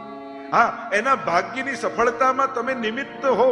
એ કદાચ ભગવાને લખ્યું હોય કે તારા થકી આનું કામ થઈ જાય, તારા થકી આ સુખી થઈ જાય, તો તમે થકી છો. તમે એના ભાગ્ય લખનાર નથી, વિધાતા નથી. દુનિયામાં ભગવાને કોઈ પણ માણસને એટલો મહત્વનો બનાવ્યો જ નથી કે જેથી ભગવાનના કામ અટકી જાય. કોઈને એટલું મહત્વનું. આપણે લાગે આ નહીં હોય તો સંસ્થા કેમ ચાલશે, આ નહીં હોય તો આ દેશ કેમ ચાલશે, આ નહીં હોય તો ઘર કેમ ચાલશે. એ બધાય દુનિયાથી જતા રહે છે, બધું ચાલતું રહે છે. એ તો ઘણી વાર લોકો કે વડીલો એમ કે અમે નહીં રહીએ ને ખબર પડશે ઘર કેમ ચાલે છે. એ કહેનારા બધાય જતા રહે છે, બધાના ઘર ચાલતા રહે છે. ઉલટાનું એના ગયા પછી વધારે સારું ચાલતું હોય, એ જ નડતો હોય ઘરમાં. ઘણી વાર એ જ જૂનું ઘર પકડી રાખે, અને જ્યાં બાપુજી જાય છોકરાઓ તોડીને નવું એટલું સરસ બનાવી દે અને લહેર કરે. અને પેલો આપણે કાંઈ નવું કરવું નથી. એટલે આપણે કોઈના જાતો પાણીમાં આંગળી નાખવા જેવું છે. તમે પાણી ભરેલું કોઈ ટબ હોય, એમાં આંગળી નાખો, તમને જો કેવો ખાડો પડી ગયો, પણ આંગળી કાઢો એટલે ભરાઈ જાય. બસ આપણે આ જે હુંકારો છે ને, આપણા અહંકારો આટલા જ છે. આપણને લાગે કે હું નહીં રહું ને પછી ખબર પડે કેમ ચાલે, પણ કોઈનું કાંઈ ખબર પડતી નથી, કોઈનું કાંઈ અટકતું નથી, કારણ કે ચલાવનારો પરમાત્મા છે. દોરી સર્વની એના હાથમાં, દોરી સર્વની એના હાથમાં, ભરાવ્યું ડગલું ભરે, રાખ ભરોસો રાધાવરનો, રાખ ભરોસો રાધાવરનો, સિદ્ધ તું કુટાઈ મરે. જેમ કોઈ કઠપુતલીનો ખેલ કરનારો વ્યક્તિ હોય, સામે બેસનારને એમ લાગે કે પેલો રાજા યુદ્ધ કર્યું, આને લડ્યો, આની નજીક ગયો, આનાથી દૂર ગયો. સામે વાળાને ખેલ કરતી કઠપુતલીઓ દેખાય, પણ ઉપર બાંધેલી ડોરીઓ નથી દેખાતી. એ ડોરી તો ખેલ કરનારના હાથમાં છે. એ કોઈને મેળવી પણ દે, કોઈને જુદાઈ કરી દે, એ હસાવી દે ને રડાવી દે, પણ સામે ખેલ જોનારાને તો કઠપુતલી જ દેખાય છે. એમ આપણને આ બધું કરતા માણસો દેખાય, પણ એને દોડાવનારા પરમાત્મા એ પકડેલી ડોરીઓ નથી દેખાતી. પ્રભુ જ કરતુમ અકર્તુમ અન્યથા કરતુમ છે. અને જે દિવસે એ સમજાઈ ગયું ને, પછી વ્યક્તિઓ જોડેના વેર સમાપ્ત થઈ જશે. પછી તો ઈશ્વરની લીલા દેખાશે. તથૈવ તસ્ય લીલેતિ મત્વા ચિંતામૃતમ તજેત. આગળ મહાપ્રભુજી કહે છે, અત્યારે ઘટનાઓ રૂપે જગત દેખાય છે, અને પછી લીલા રૂપે જગત દેખાવા લાગશે. ઘટનાઓ રૂપે જોશો તો સુખ દુઃખના અનુભવ, લીલાઓ રૂપે જોશો તો પછી ખેલના આનંદ. પછી તો કોઈ વિલન બનીને આવે ને તો એમ થાય બહુ સારી એક્ટિંગ કરી હો, કેવી સારી વિલનની એક્ટિંગ કરી, આને તો એવોર્ડ મળવો જોઈએ. અરે કોઈ કોમેડી કરે તો બહુ સારી એક્ટિંગ કરી, કોઈ રડે તો પણ જોનારને મજા આવે, કેવું રડવાનું સરસ એક્ટિંગ કરી રહ્યો છે. પછી તો લીલાત્મક જગત તથૈવ તસ્ય લીલેતિ, સ્વપ્ન રૂપ જગત લાગે ભાસે. સ્વપ્નમાં માણસને એમ થાય, કલ્પનાઓ છે ને માણસની, આ બધી જે કલ્પનાથી જગત સંસાર પેદા કરે છે માણસ. એક વ્યક્તિને એક છોકરો ઘડા મૂકવા હતા, એક માલિકને, કુમારને. એક છોકરો જતો હતો કે તું મૂકીશ, ઉચકીને ત્યાં મૂકવાના છે. અને પેલા એ તો એક ઘડો ઉચક્યો, અને એમાં બધા રસો ને બધું ભરેલું હતું. ઉચક્યો ને કહ્યું કે આના બદલામાં તને 5 રૂપિયા આપીશ. અને પેલા માથે લીધું, મનમાં વિચાર કરે 5 રૂપિયા, અને આવા હું જો 100 ઘડા ઉચકું 500 થઈ જાય, 500 થી પછી આમ હું બળદની જોડ ખરીદીશ, એનાથી ખેતર ખેડીશ, આટલું ધન પાકશે, આવો મોટો ઘર બાંધીશ, આવું લગ્ન કરીશ, આવો સિંહાસન લાવીશ, આટલા રથો ભેગા કરીશ. અને વિચારતો જો એમાં ઠોકર વાગીને ઘડો દોડાયો, અને ઢોળાયો. માલિકે કહ્યું તે મારો એક ઘડો તોડી નાખ્યો, તને ભાન છે? 5 રૂપિયા ગયા. એટલે કે તમારા તો 5 ગયા, મારો તો આખો મહેલ ગયો. તમારા તો 5 જ ગયા છે. મૂળ વસ્તુ શું છે દુનિયામાં? એક વ્યક્તિ જતો હતો, 100 પાઉન્ડ ને 50 પાઉન્ડની નોટ પડેલી જોઈ, ખિસ્સામાં મૂકી, ખિસ્સું ફાટલું, અને ગયો પપ્પા પાસે. એના છોકરો, પપ્પા મને રસ્તામાંથી 50 પાઉન્ડ મળ્યા, અમે ખિસ્સામાં રાખી લીધા. પપ્પા એક થપાટ મારી. આ પડેલા પૈસા બીજા કોઈના ઉપાડાય? લાવ. ખિસ્સામાં કાઢ્યું છે તો કાણું પડી ગઈ હતી ક્યાંક. કહ્યું કે પપ્પા પડી ગઈ, બીજી થપાટ મારી. મળેલી નોટ આ રીતે ગુમાવી દેવાય? હવે પોતાની હતી નહીં, બીજાનું પોતાનું માન્યું અને પોતાનું ગુમાવી દીધું. આ બંનેમાં થપાટ ખાવી પડે છે માણસને.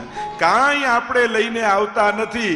આ મારું તો એક થપાટ. હવે તું લઈને આવ્યો તો આ બધું મૂકીને જવાનું છે, એક થપાટ તો લઈ જાન ભેગું. તારું હતું નહીં, એ તારું ભેગું આવવાનું નથી. તું તારા કર્મો લઈને આવ્યો છું, અને કર્મો લઈને પાછો જવાનો છું. જે લઈને આવ્યો એ લઈ જઈશ, જે મળ્યું છે એ મૂકીને જઈશ. પણ તકલીફ એ છે, માણસ પૈસા માટે પાપ કરે, પણ તકલીફ ભગવાનની રચના એ પૈસા રહી જાય ને પાપ ભેગા આવે. ભગવાનની રચના જ એવી છે કે જે કર્યું છે, જે મળ્યું એ મૂકી જવાનું, જે કર્યું એ ભેગું આવવાનું.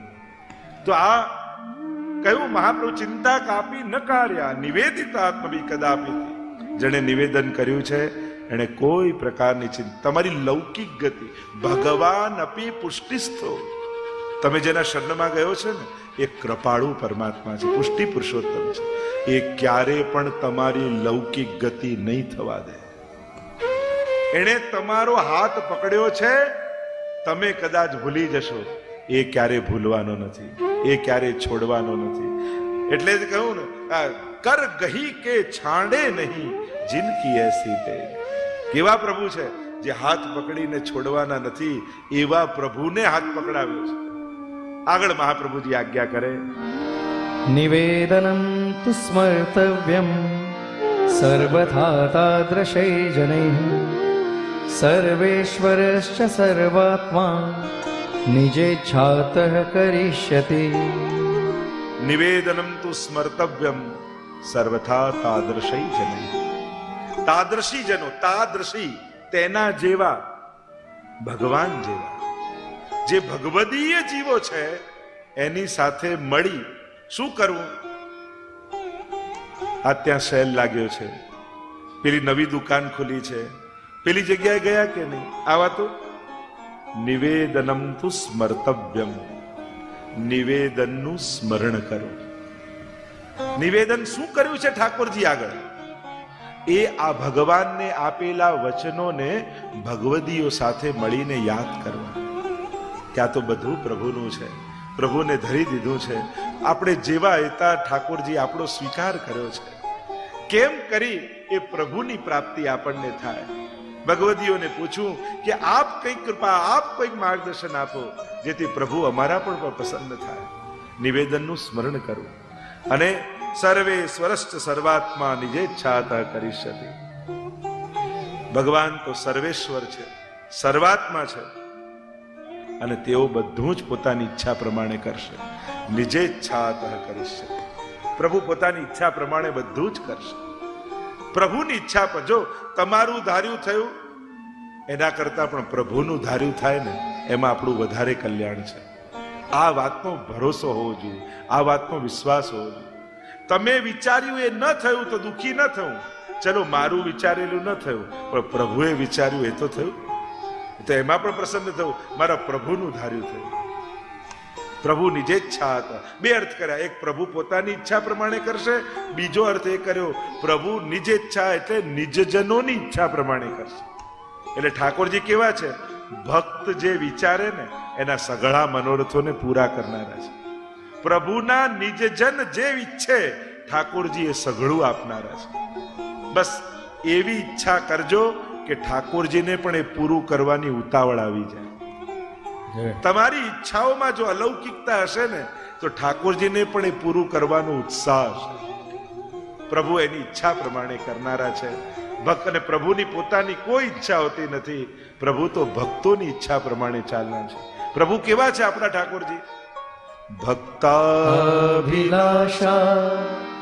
ચરિતાનુસારી દુગ્ધાદિ ચૌરેણ યશો વિસારી કુમારતાનંદિત ઘોષ નારી મમ પ્રભુ શ્રી गिरिराजधारी. हमारे ठाकुर जी कैसे हैं? भक्ताभिलाषा चरिता अनुसार, भक्तों की अभिलाषा के अनुसार चरित्र करने वाले हमारे गोवर्धनदारी. जो जो भक्तों ने मनोरथ किए, त्रिलोक का नाथ. और गोपियां कहे माखन चाहिए लालन, हाँ अच्छा नाच के दिखाओ. अरे प्रभु छम छम छम छम छम छम नाचने लगे. भक्ताभिलाषा चरिता अनुसारी. विदुर जी ने कहा प्रभु हमारे घर राजभोग आरोगो तो कितनी आनंद आ जाए. क्या बनाया है? भाजी है. और दुर्योधन से कहा 56 भोग तो मुझे नहीं रुचेंगे क्योंकि तेरे अहंकार का 56 भोग है, न तू मेरा प्रिय है न आत्मीयता है, मैं तो विदुर घर जाता हूं. भक्ताभिलाषा चरिता अनुसार. एक एक भक्तों के चरित्र.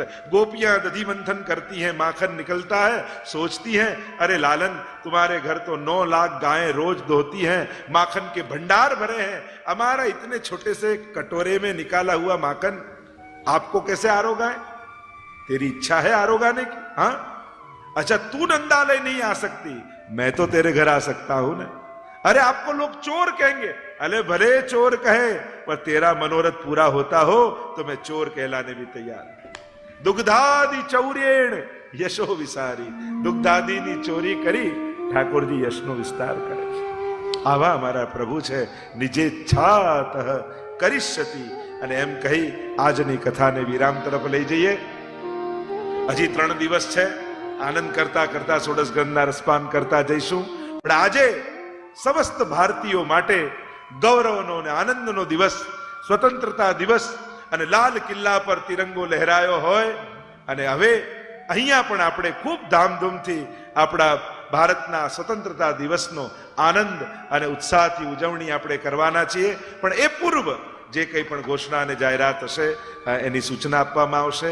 ત્યારબાદ આપણે ધ્વજ ફરકાવી અને એક સાથે આપણે ગૌરવના અનુભવ આપણે બધા જ કરીશું. તો આજની કથાને વિરામ આપતા બોલો ગોવર્ધન નાથ કી જય, વલ્લભાધીશ ધીશ કી જય, શ્યામ સુંદર શ્રી અમને મહારાણી કી જય, ગોપાલ લાલ પ્યારે કી જય.